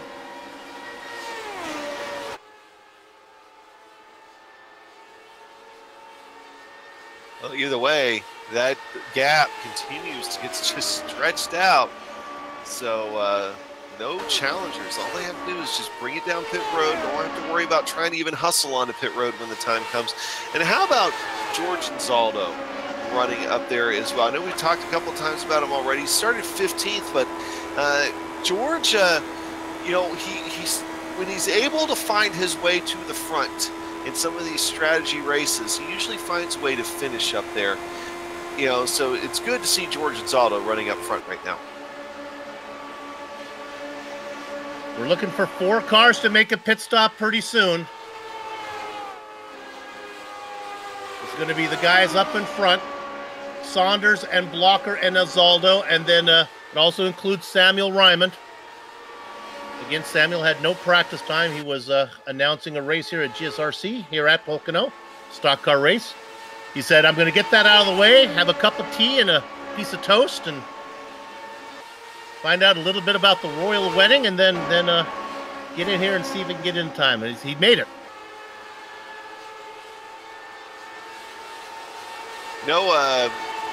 Looking back a little bit, also Joe Hassert now under fire from Joe Branch. So the battle of the Joes going on there.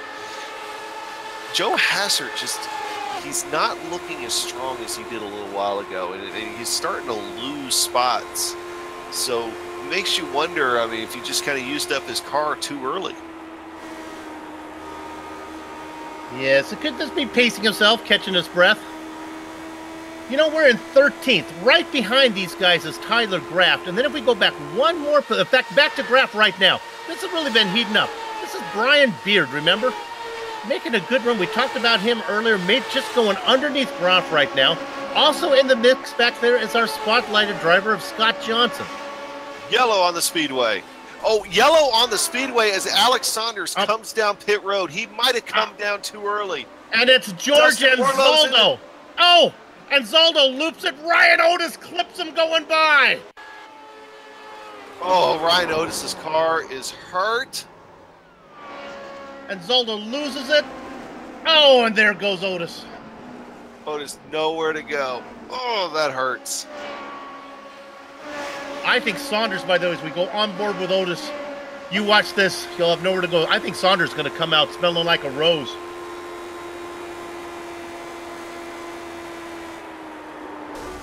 If he doesn't get a penalty for coming down a closed pit road.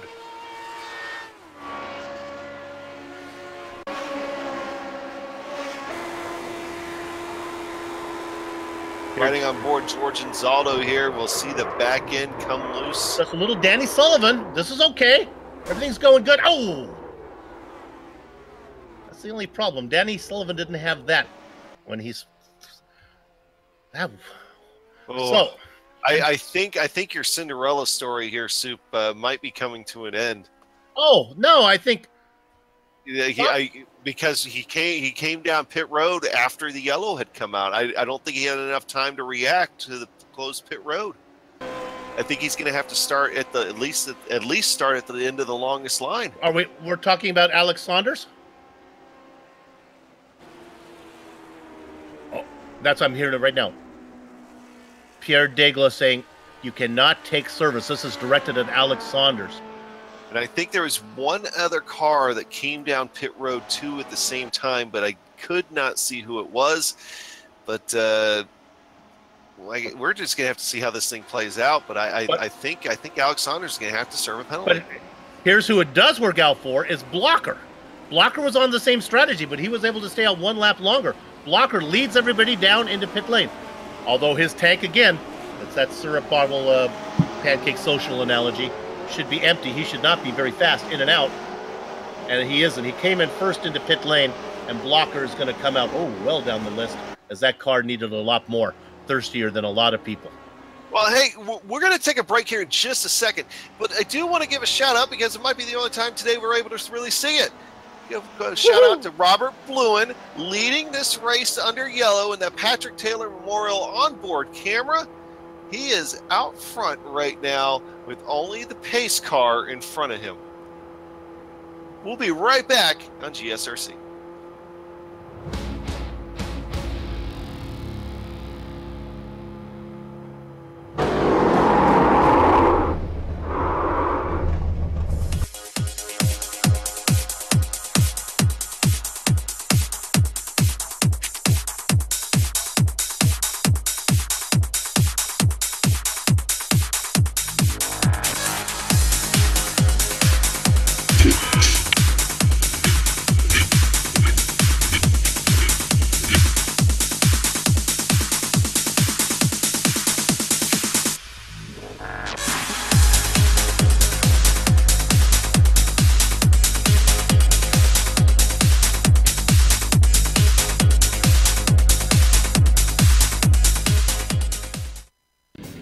The Sim Pit is an entertainment channel dedicated to the world of simulated motorsports. The Sim Pit is a leader in providing the sim racing community with news, reviews, interviews, DIY pieces, and instructional videos to make sim racing a better experience for all.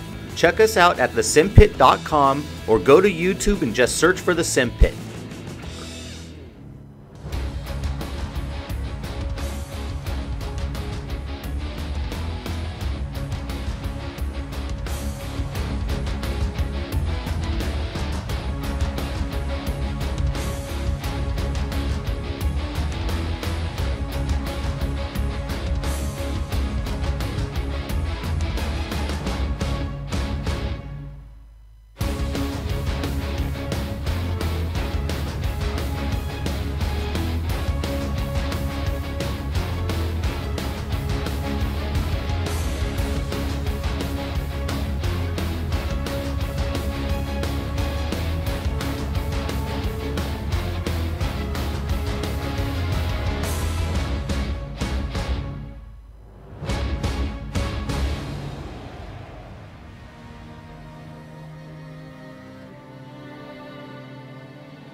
Welcome back to the DirtyBlinds.com 250 here at Pocono. Lights are off on that Mustang pace car, and indeed Alex Saunders has been moved to the back of the pack, or close to the back of the pack. So unfortunately, it's not looking too good for Alex Saunders here right now, Sue.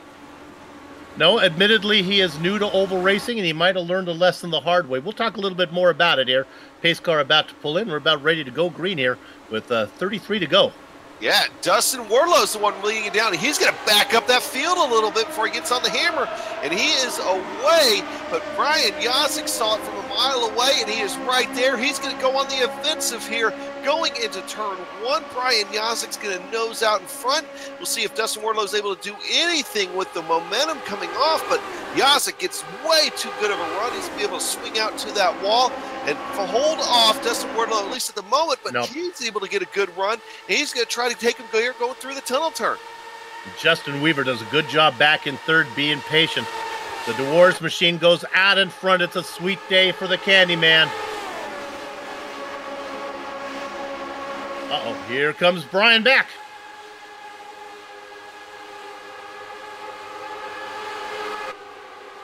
Probably going to be watching these guys trade off a number of times up there. Very, very even race cars.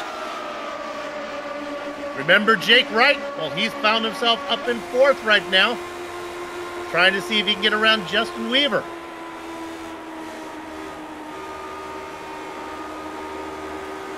Michael Goodman in fifth. Branch, he's back. Now, Adam Blocker has moved up in the seventh position away from Big Joe Hassert, but even right now with Yazik sitting there fighting for that lead, that's going to be a really good points game for Yazik if he's able to try to do something here in the next 31 laps and maybe come away with this race win. Adam Blocker, Yazik, and Wardlow right now. Go to 14th. I'm sorry, let's go to Alex Saunders. This is a man with a mission. He just went around Scott Johnson. He's working on Bart Workman right now. This guy is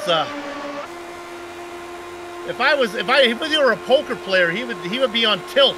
He is flying. Boy, he takes the car down low. There's no momentum down there, but he's going to make it work.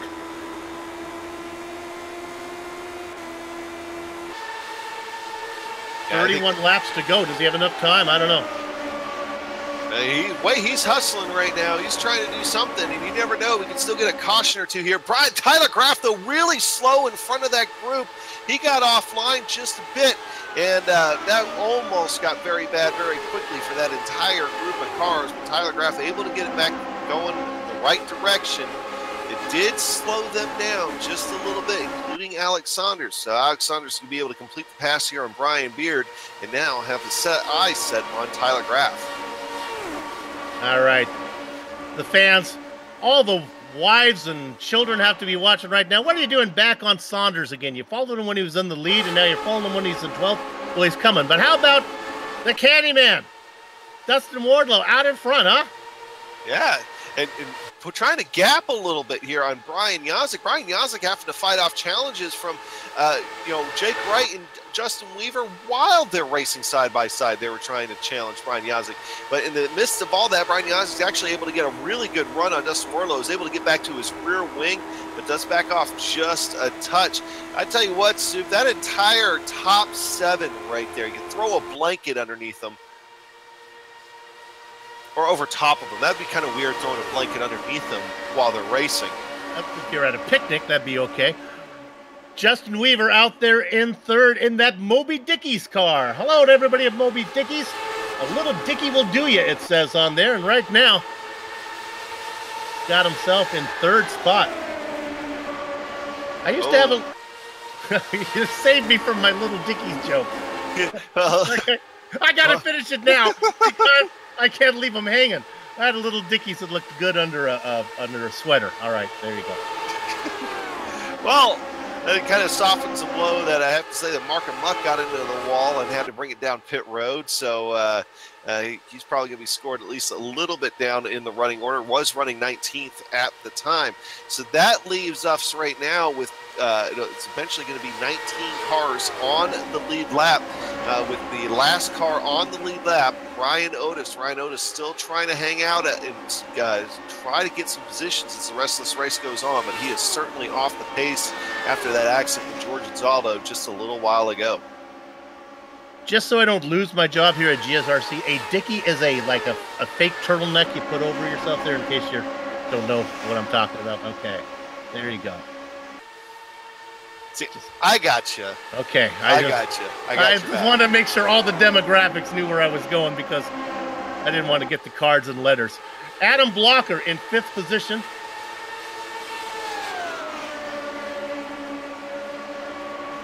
And Dustin Wardlow, and this might be the longest stretch that he's been able to lead without having to really fight. He's only had to fend off Brian Yazik just a couple of times. That he's looking very strong here in the latter part of this race. Riding on board. Wardlow looking back.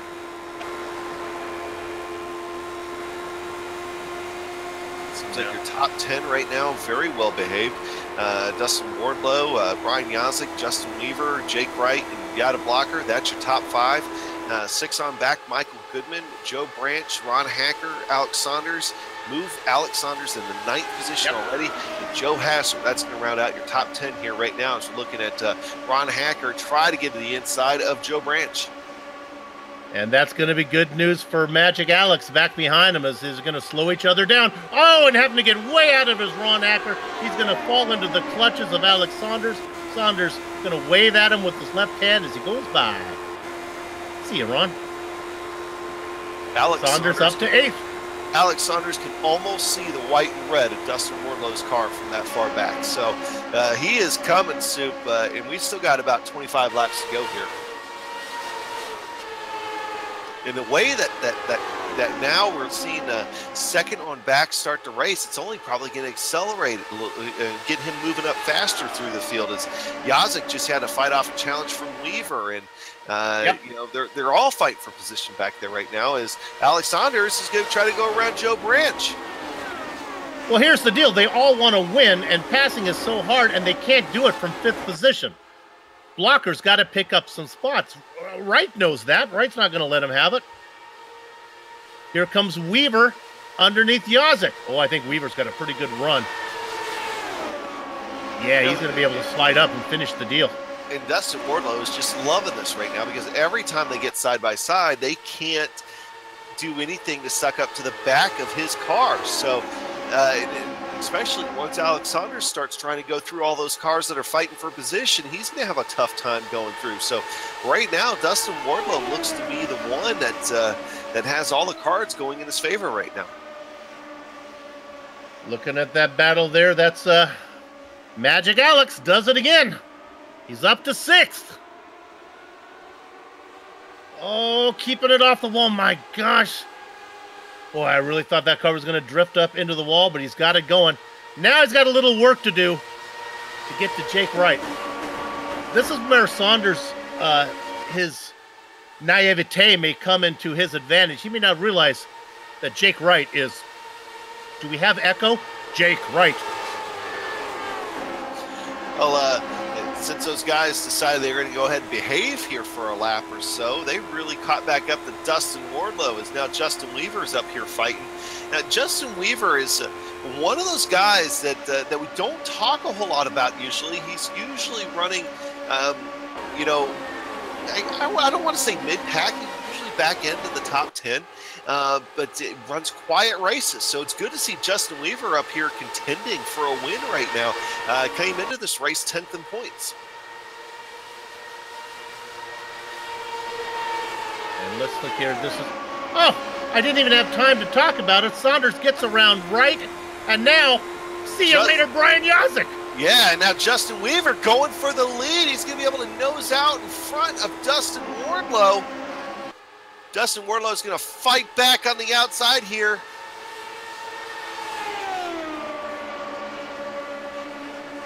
And now Justin Weaver is going to try to come back on him in turn 1 or not. It decides better of it for right now, but Adam Blocker's right there as well. And don't look now. Here comes Alex Saunders. Oh, he's there now. 22 laps to go. What an incredible drive by Alex Saunders. Get back up into the top 5. And he's got his eyes set on top 3. Justin Weaver gets slowed up a little bit. He's going to fall back into the clutches of Alex Saunders here before too long, if not this next lap. You know, Wardlow, Blocker, and Weaver have to get together and decide to this race 3 wide for the next 22 laps. I think that's the only way they're going to hold off Saunders. Not necessarily. We can take him down 6 or 7 wide here down the front straightaway. Saunders going down again. Move Adam Blocker up into the lead, at least just for the moment. I don't think he's going to have enough room here to slide up in front of Dustin Wardlow, and he's not. But I do think they'll be maintaining, going side by side here through the tunnel turn. coming to 20 to go here in just a minute. New leader. Yep, move Adam Blocker up into that P1 spot. Now here's the good news for Dustin Wardlow. Out of all of these guys, he's probably had been as less cruel to his tires than anybody. Right now, I think somebody probably needs to call Tire Protective Services for the way Saunders is treating his. I've got nothing for that, Soup. Here he comes. Here comes Alex Saunders and Justin Weaver, side by side, going between 1 and 2, heading to the tunnel turn. Alex Saunders is going to be able to clear him and get that good line there going through turn number 2. And so move Alex Saunders up into 3rd position. Don't look now, Dustin Wardlow. Alex Saunders is right behind you, and he's hungry. 20 laps, and they are 20 long laps here at Pocono.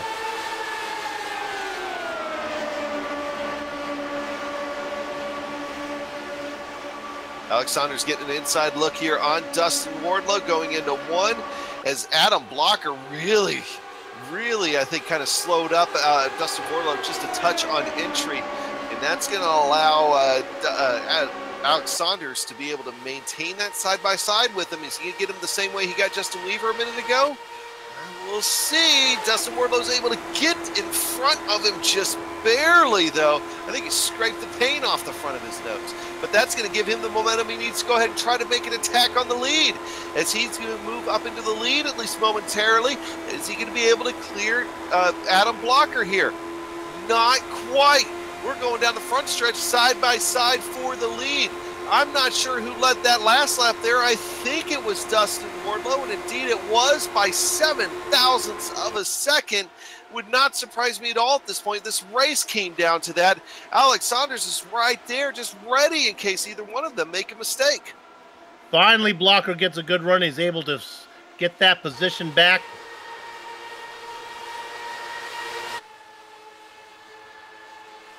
Would now be a good time to mention that Dustin Wardlow started 31st in this race. Yeah, he is clearly our hard charger. And let's not forget that Alex Saunders restarted this race in 18th. It doesn't seem like that long ago.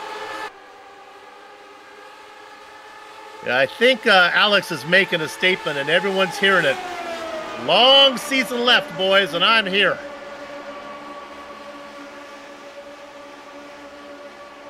Everybody looks like they're going to behave, run nose to tail here, going through 1. Only person I see step out in that front group is Brian Yazik in 5th position. Everybody else stays in line. But as I say that, Yazik's going to step out again. He's going to try to take a look at the inside now of Justin Weaver going into the tunnel turn. Oh, Yazik's back in, does not look happy or squarely underneath him, and he's going to back out of it ever so slightly and relinquish that fight and give that spot solely to Justin Weaver here for just a moment.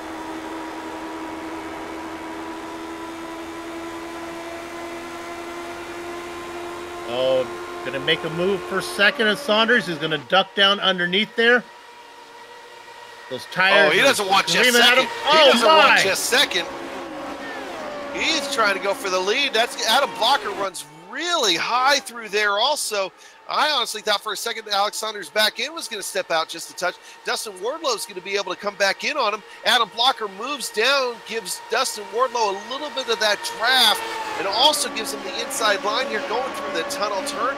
He's going to be able to get a good exit off the tunnel turn as well as Alex Saunders gives him enough room. Alex Saunders has the outside here heading into turn 3. Is he going to be able to try to get that momentum and carry him off the corner and toward the start-finish line? Move Alex Saunders back into P1. An incredible drive going back through the field. He can do it high. He can do it low. Oh, almost wide for a lead. No, but Adam Blocker is coming back on Alex Saunders. He's going to be able to take that P1 spot back for just a second. Oh, but Alex Saunders continues to fight and fight hard here.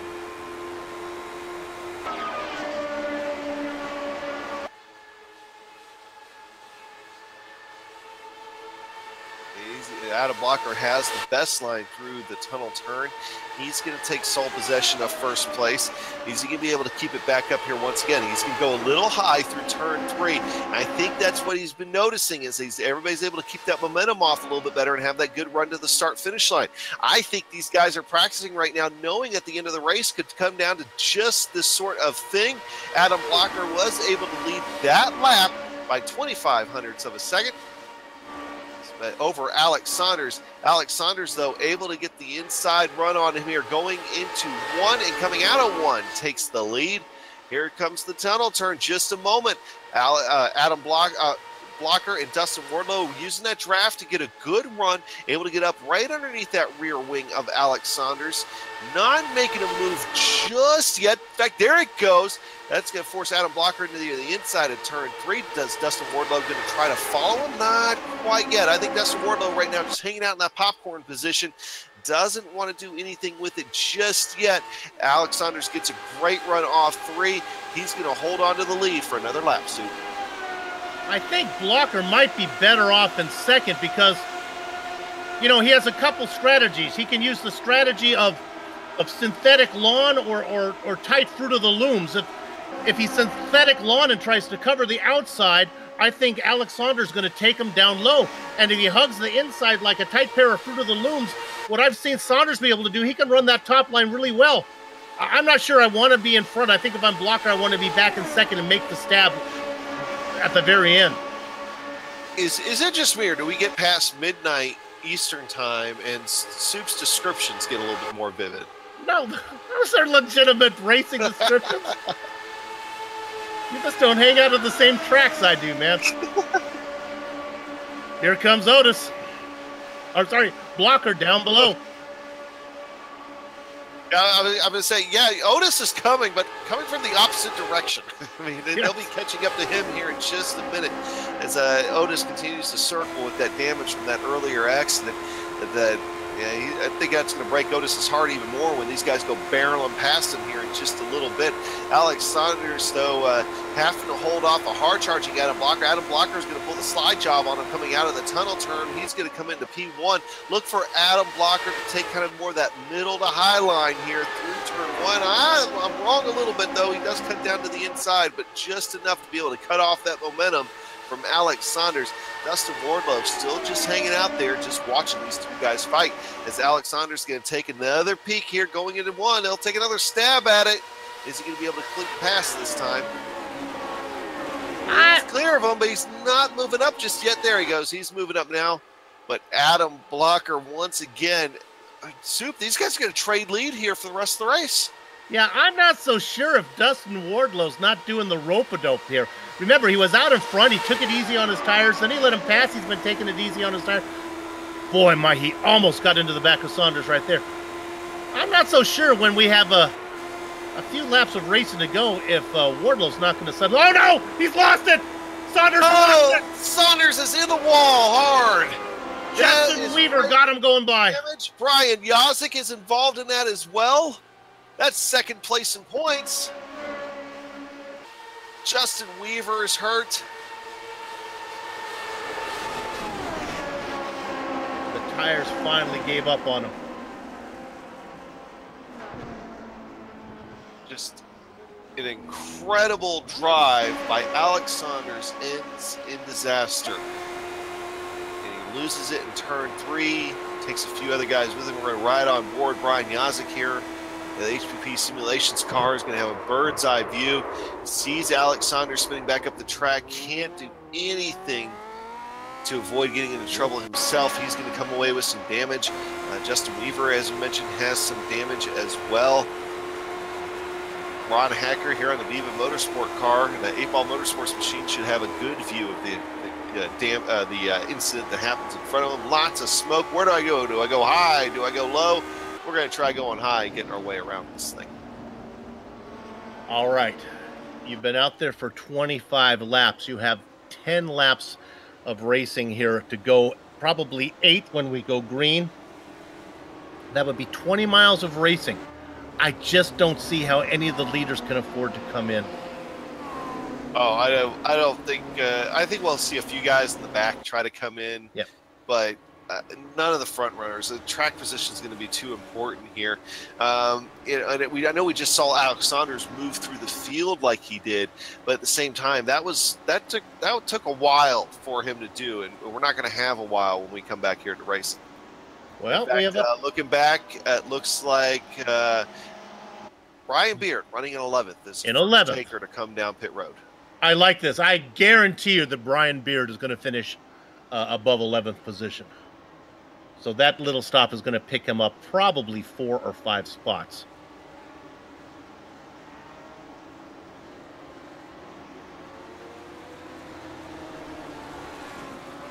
They'll come out in about, now with less than 10 laps to go, they will get the lapped cars out of the way.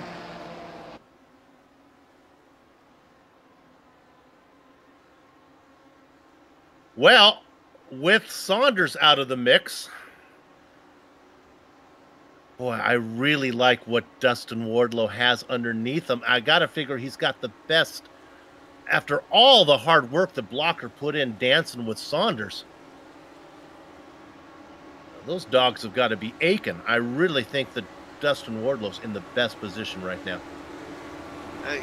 He very well might be, especially now that Justin Weaver is going to be a little bit of a question mark here on this restart. He has a good chance of being able to get himself separated a little bit from Jake Wright, from Michael Goodman, from Ron Hacker, and just take on Adam Blocker mano a mano. And I don't think Adam Blocker is going to be able to hold him off at the end of the day. I got a good look at Justin Weaver's front left wing, and sure enough, it's bent up as he that Moby Dickey's car has an injured fin.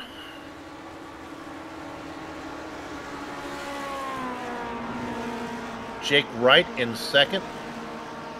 In fact, race control coming right over telling Justin Weaver as if he couldn't tell that he has some left front wing damage. Jake Wright in fourth. Rear wing damage as well.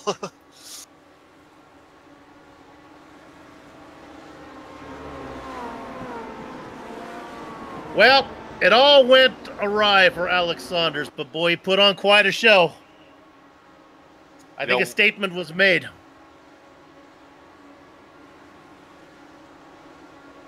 Well, let's go ahead and talk about HPP Simulations. HPP Simulations is, of course, awarding a set of pedals valued at $1,395 to the season champion here for this year. So that's what these guys are fighting for all season long, and so far, great battle in the points. HPP's hydraulic pedals and their accessories set the standard for simulation racing. Visit hppsimulation.com to check it out. HPP, designed to go fast, built to last.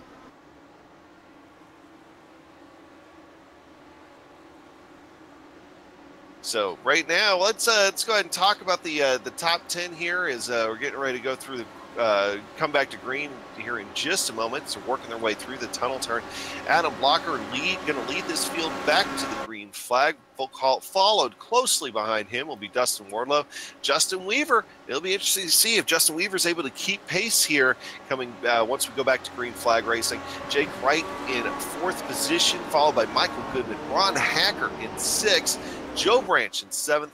Brian Yazik, even after that spin, he's going to be in eighth position. Be looking for him to try to gain a few more spots here as they come back to green. Tyler Graff in ninth, and Big Joe Hasser, another guy that was strong a little while ago, in 10th. And got to mention our cleanest driver of the year so far, having another clean day. And of course, that's Emily Ryman there in 11th position.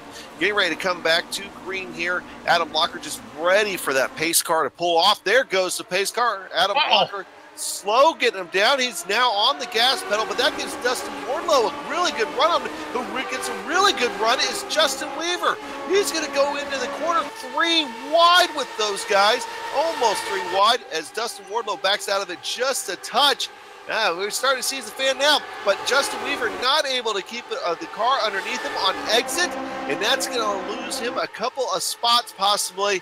Adam Blocker in the lead. Dustin Wardlow, though, in second position. Just back there biding his time, but he can't bide it for too long. Jake Wright's hungry, and Jake Wright's right there trying to do something with him. How about the intestinal fortitude of Justin Weaver taking that car in hot into corner 1 when he really didn't know what he had underneath him? Horrible start from Adam Blocker. I really thought Wardlow was going to get him, but now here comes the multi-time champion of Jake Wright in the mix with a toe. I think he's going to make a move into one, Adam. Yeah, here he comes. He's going to at least go for second. Will he also go for the lead and try to get around Adam Blocker? And indeed, he does try to go for the lead. Car's not quite there underneath him, though. Adam Blocker is going to get the momentum swing coming off the outside and actually have a really good run on the straightaway there between turns 1 and 2. They're heading toward the tunnel turn, otherwise known as turn 2. And Dustin Wardlow is the next one to get a head full of steam, but Adam Blocker is going to block that. And that's going to leave Dustin Wardlow still having to fight off Jake Wright. Jake Wright's getting hungry, but Adam Blocker getting a little bit more aggressive, but can't get too aggressive because Dustin Wardlow right there. Dustin Wardlow is going to peek his nose out for the lead for just a moment, but he's going to fall back here. Adam Blocker should lead this lap. He's getting a little bit, not almost a push from Jake Wright, although bump drafting does not work in these cars. I don't think anybody's brave enough to really try that anyway, but you never know what's going to happen when we start coming to the green flag. Checker flag. I can't talk. Dustin Weaver out in Dustin Wardlow out in front. Remember now, if a yellow flag comes out, this thing could end.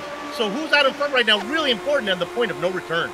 Yeah, and that's very true, Soup. And I can tell you that the guys behind these guys, it's like a hornet's nest back toward the middle part of this field. Everybody is racing hard. Everybody knows that this race is starting to come down to the very nitty-gritty, and everybody knows that if a caution comes out, well, you're going to be part of it. You just don't want to be that caution. That is for sure. They got to update Justin Weaver. After taking that move going into turn 1, that hurt car has fallen back to 13th position. So Justin Weaver's troubles are going to continue. Meanwhile, back up front, Adam Blocker continuing to hold on to that lead. Dustin Wardlow in second, but Jake Wright and Michael Goodman, they got awfully close to that wall there on the exit of 1, and that's going to give them a lot of momentum. Michael Goodman almost thought about trying to make a move on Jake Wright here going through the tunnel turn. Doesn't quite do it just yet. We're setting up, I think, here in the moment, Soup, for about a 4 or 5 car battle for the lead. Here comes, oh my goodness, taking it deeper than Buddha's belly button. I cannot believe Jake Wright. That was an amazing move. But now we're looking at 3 laps to go. Don't look now. Here comes Dustin Wardlow. Will he be able to do anything with this move? He's going to be able to slide up in front of Adam Blocker, but doesn't go that way completely. That's going to allow Adam Blocker to be able to get some momentum there coming off 1. They're going to go side by side through the tunnel turn here, which case Adam Blocker should be able to get that momentum and carry him the rest of the way in front of Dustin Wardlow. Doesn't quite pan out that way, but here comes that 4-car battle for the lead as Dustin Wardlow, Adam Blocker, Michael Goodman, Jake Wright all up there. It's almost like the start of the race with 2 rows going. But Michael Goodman doesn't quite have the back end that he needs just yet to be able to hold that line. So he's going to fall back just a touch. Don't look now. I think Dustin Wardlow, no, Adam Blocker and Dustin Wardlow in a dead heat that time to the line. We're looking at 2 to go. Oh, spin. We got a spin going through 1. I can't see who that is. Big Joe Hassard. He's off the racing line. We stay green. Good job. I'm going to tell you right now, if somebody was going to bring out a yellow from 13th position, I was never going to mention their name for the rest of the season. We're going to finish this one under green. Here comes a pass for the lead. Yeah, Adam Blocker's going to be able to get around Dustin Wardlow here. Dustin Wardlow, though, should be able to try to fight back. They're going through turn 3. Nice sweeping long corner that leads on to that nearly a mile-long straightaway. You could land a plane on the straightaway. I believe they've done that before out there. 1 lap to go now. We are on the white flag lap. Adam Blocker in the lead. Dustin Wardlow in second, but you cannot count out Jake Wright or Michael Goodman here at this point, but they are falling back just a touch. It's a big mess back there. They almost think about going 4 wide back there from about 3rd on back. Adam Blocker now, though, having to defend from Dustin Wardlow. Dustin Wardlow is going to sneak back to the inside. Who's going to take this race? This could be coming down to the wire. Dustin Wardlow is going to go to the inside. We're going through tunnel 2. This is the tunnel turn. Big setup here. Here they No, come. turn 3. We're coming to the start. Here they come. It's going to be a dead heat. Walker's going to get him over Dustin Wardlow. What was the margin of victory? 1/100th of a second.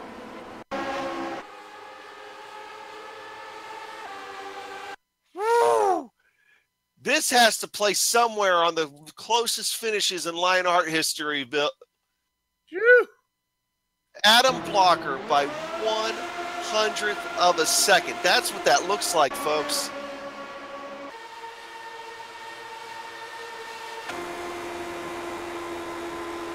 It just he had that line set up perfectly, Sue. He's able to dive down there and then just did not. He wanted that start finish line, I think, to be about 25 yards back the other way. Was able to pick up a tiny bit of toe when Wardlow was in front of him, doing the slide job, got the momentum, took it to the line, won it by 1/100th of a second. Congratulations to Adam Blocker. He picks up his second win of the season. And that's going to play big dividends in the points, as he's going to get some tasty donuts out there on the front straightaway. Well, while we watch him, we're going to go ahead. We'll take a break. We're going to be right back for the post-race show.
Welcome back to Pocono and the Plasma Tracks Victory Lane post-race show. If you're struggling to find something for the person who has everything, do I have the website for you? Plasma-tracks.com. not only produces original racetrack wall art, produces motorsports trophies, home decor, and motorsport fabrication are also available. Words cannot do justice to their unique wares. The only way to fully appreciate their artwork is to see it for yourself. But be warned, one visit, and the next thing you know, you'll be trying to convince your spouse that you need a plasma track wall art hanging in your home. See it all at plasma-tracks.com. And for that Plasma Tracks Victory Lane post-race show, we just got done witnessing the closest finish ever in the Lionheart Retro Series. The official time now is 11 thousandths of a second. That's incredibly close. Adam Blocker coming over the edge, just edge by the tip of the nose over Dustin Wardlow, who tried everything he could to be able to hold on to that lead coming out of turn 3.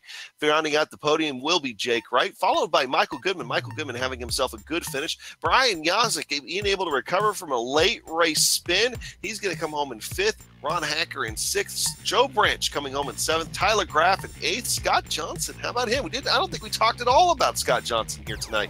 He's going to finish in the top 10 in the 9th. In the 10th position, we'll be seeing Neil Ryman. More drivers who just did a good job of staying out of trouble. We get to 11th, Brian Beard. Behind him, Bart Workman. In the Baker's Dozen spot, it's Frank Bees or Robert Blue in 25th to 14th. 32nd to 15th for Travis Jagerliner. Did not talk much about Travis, but a good race from him. With that, with that damaged wing, all ribbons and curls, is Justin Weaver in the Sweet 16 spot, but not feeling all that pretty, I would think. Big Joe Hassard in 17th, the last car on the lead lap. Ryan Otis was able to keep that car out there. He picks up 18th place points. 2 laps down is James Grahula in 19th, and in 20th, man, it was the cream of the crop, Alex Saunders. He has to settle for 20th. Adam? Yeah, just heartbreak there for Alex Saunders after that drive through the field. In 21st position here tonight is going to go to Mark Amuck after his contact with the wall. George Anzaldo's spin, and then the same accident that claimed Ryan Otis from keeping him from being in contention. Dan Guerin as well. Greg West, Woody Mahan, Ken Hacker, Jack Bogan, Bob Mikas, George Adams, Chris Lanini, and then also 31st is going to go to Brian Greenlee and Peter Edwins in 32nd position. Vincent Blumenthal did not take the start. He was parked for the night. So after just an incredible race, I know we got to talk to the guys about it. The first on deck is going to be Adam Blocker. Soup's caught up with him. Adam, congratulations on the second win and increasing your point lead. And from what I saw, there's one driver out there that you're going to need every possible point. Boy, this guy, Alex Saunders, he's good. Yeah, Alex and I were fighting really hard there, like between 20 and 15 to go. And, it was really a blast the whole last 20 laps, between fighting him and Wardlow. But, yeah, Saunders was really competitive. I didn't think he was going to get back up to the front after he got a black flag for entering a closed pit, but then he did. He stormed through the field, and and I came from like 10th to get to first too, and we were up there, and then I hadn't taken tires the whole race, and I don't think he did either. Maybe he did, but I know my car was dancing all over the place. It was really oversteery. Probably should have taken tires, but then he turned in to 3 too aggressively one time and just spun. But that almost happened to me a few times, but it was kind of weird because you had to make sure you didn't turn in too aggressively because it'll snap on you. And then also, when it was oversteering in the middle of the corner, the worst thing you could do is get scared and lift because then it's going to spin. You had to keep your foot in it. So it's kind of counterintuitive. And I think that's why I beat some guys, because I just, I kept my foot in it when it was sliding and held it together. So let's go to the last lap. He gets around you. You're able to you get a toe out of that final corner. I think you got enough little whiff of a draft that was the difference when we're talking a thousandth of a second. I mean, it doesn't take much. Yeah, so I don't even remember how we got into that position going in. I think I passed him on the inside in the tunnel turn. I could be wrong. I don't remember. But all I know is he was down the inside into 3. And I was hoping he would have to lift, and then I would just clear him around the outside. But it turns out he got a good enough run where he was able to clear me by just sliding in front of me. But I think he just lost too much speed when he scrubbed across the track. And I didn't scrub any speed at all and just came back and went around him. I got a little bit of a toe, like you said, and when the gap's 100th of a second, a little bit of a toe matters. That's all you need. You had to inhale to get that win. Congratulations. You put on a great show. Second win of the season. You're in the top of the points. Keep it going. Yeah, thanks. Just want to give a shout out to my teammate Joe Branch. He had a good race too, and Adrenaline keeping strong in the point standings. I just want to thank Dustin for a really good fight there at the end, as well as Jake and Alex and everyone else that was up there. It was a really fun race. You got it. We'll see you down the road. Adam Blocker, our winner today. All right, we're going to talk to the second place finisher, and this is the Candyman, Dustin Wardlow. Yeah, Dustin, I don't want to drudge up any possibly bad memories here, but of course, this is now the closest finish in Lionheart Retro Series action in the 2 seasons we've had, but it was you two also at Homestead in what is now the second closest finish, same order and everything else. What do you have to do to edge Adam Blocker to the line in these things? You gonna have to throw a piece of taffy at him or something? If I had some available, I mean, I'll bribe him with whatever he wants. Yeah, and that's not bad blood. That was great racing. It wasn't a bad memory. Being part of the something like that special is always good, regardless of where you come out, I think. Yeah, I'll definitely agree with you. Those are always the special ones that you're going to remember for a long time. But, still at the same time, though, finishing second when you probably had a car that could win. But overall, though, it's still a good points day for you. You're setting yourself up here pretty well as we start going into the meat of the season. Yeah, I mean, that's the ultimate goal, right, is to think about the longevity. Sorry, my button keeps giving out on me here, but I'm grateful for a good finish, and I'm sorry that others didn't get good finishes. There was some great racing going on. I was waiting to see how that would pan out, with Saunders and everything too. So, but ultimately, yeah, just happy to have something. I still want to win, but I'm happy with this for sure. Well, I can tell you that you have officially taken over second in the points. And it's going to lead us there into the next race. And we get a little bit of a break here. We get about 3 weeks until we hit over to Japan and Twin Ring Motegi. You're going to be looking for a pretty similar result there. You seem to be doing pretty good on some of these flat ovals.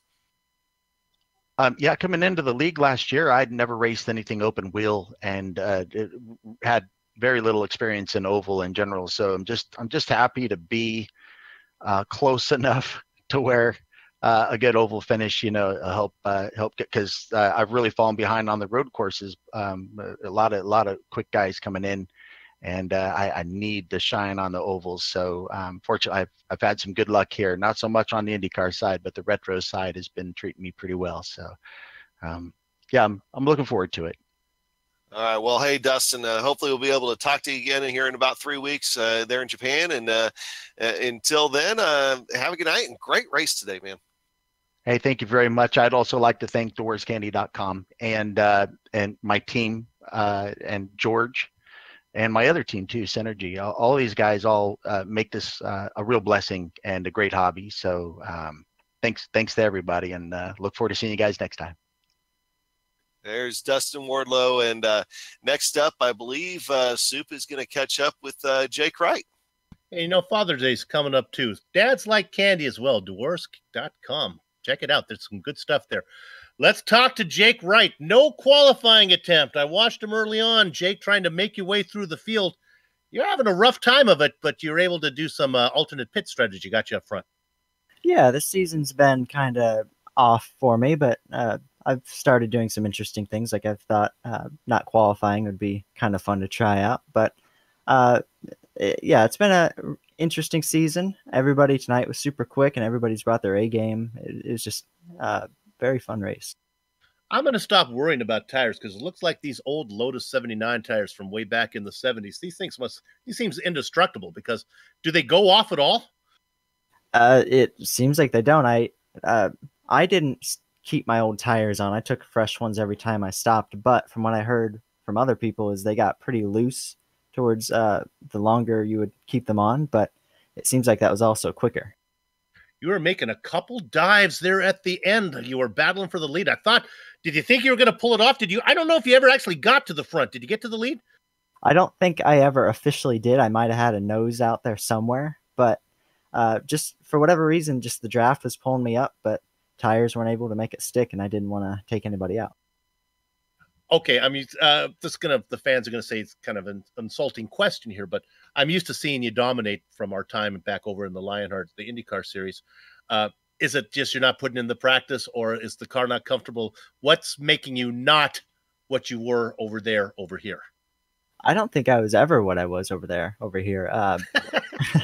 The L79 never clicked for me, and it still hasn't. I'm still trying, and maybe one day it'll click, but I just have fun over here. It's pretty cool. Cool. Well, congratulations. It's nice to see you struggle a little bit. I don't think there's a lot of tears shed for you having to deal a little bit. So congratulations on the third place finish today. Thanks, guys. Thanks for putting on a great broadcast as always. Thank you. Jake Wright. That's given me inspiration. I'm going to start wandering around iRacing till I find a car that I can be matching it. Maybe the Solstice is calling me. That's what I probably need to do. You mean the Slowstice? Yeah, that one. Well, hey, you know what? The action is over for now, but when it's time to go sim racing again, nothing beats the feel of a true hydraulic braking system from HPP Simulation. Designed and manufactured in the USA on state-of-the-art CNC equipment, HPP's hydraulic pedals and their accessories set the standard for simulation racing. For more information, please visit www.hppsimulation.com. Hey, my first plug read of the night, and it's Butt Kicker. The products add an instant immersion to any game, unlike a subwoofer that moves air and loses accuracy and force. Butt Kicker produces the products move actual mass, producing a haptic immersion that's powerful and accurate.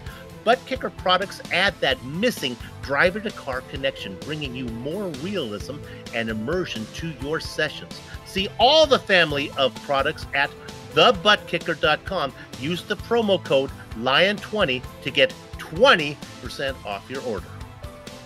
And we also got to talk about the SimPit.com, an entertainment channel dedicated to sim racing. Its focus is to bring you news, reviews, and information from around the world about sim racing hardware and software. It also focuses on what it takes to be a better sim racer with instructional video and how-tos that will help your performance on the track. Check it out at thesimpit.com. And to also contact any of the sponsors you see on your screen right now, go on over to LionheartRacingSeries.com, click on the 2018 sponsors, read, or scroll to the bottom where you can click on the company logo. On the screen now are just some of the companies, equipment, and software packages that made this broadcast possible. The iconic original music that let your ears alert your eyes. You're watching a GSRC production, comes courtesy of Eric Echolm and Casey Lalonde. See the screen for how to contact each of them. The Lionheart the Lionheart Retro Series returns in 3 weeks, June 7th, as we head to Japan and the Twin Ring Motegi. We also have all the other broadcasts on screen, so check those out and mark them down on your calendar. If you'd like to find out more about GSRC, you can find it all at globalsimracingchannel.com. We're also on Twitter at GSR Channel and Facebook at Global Sim Racing Channel.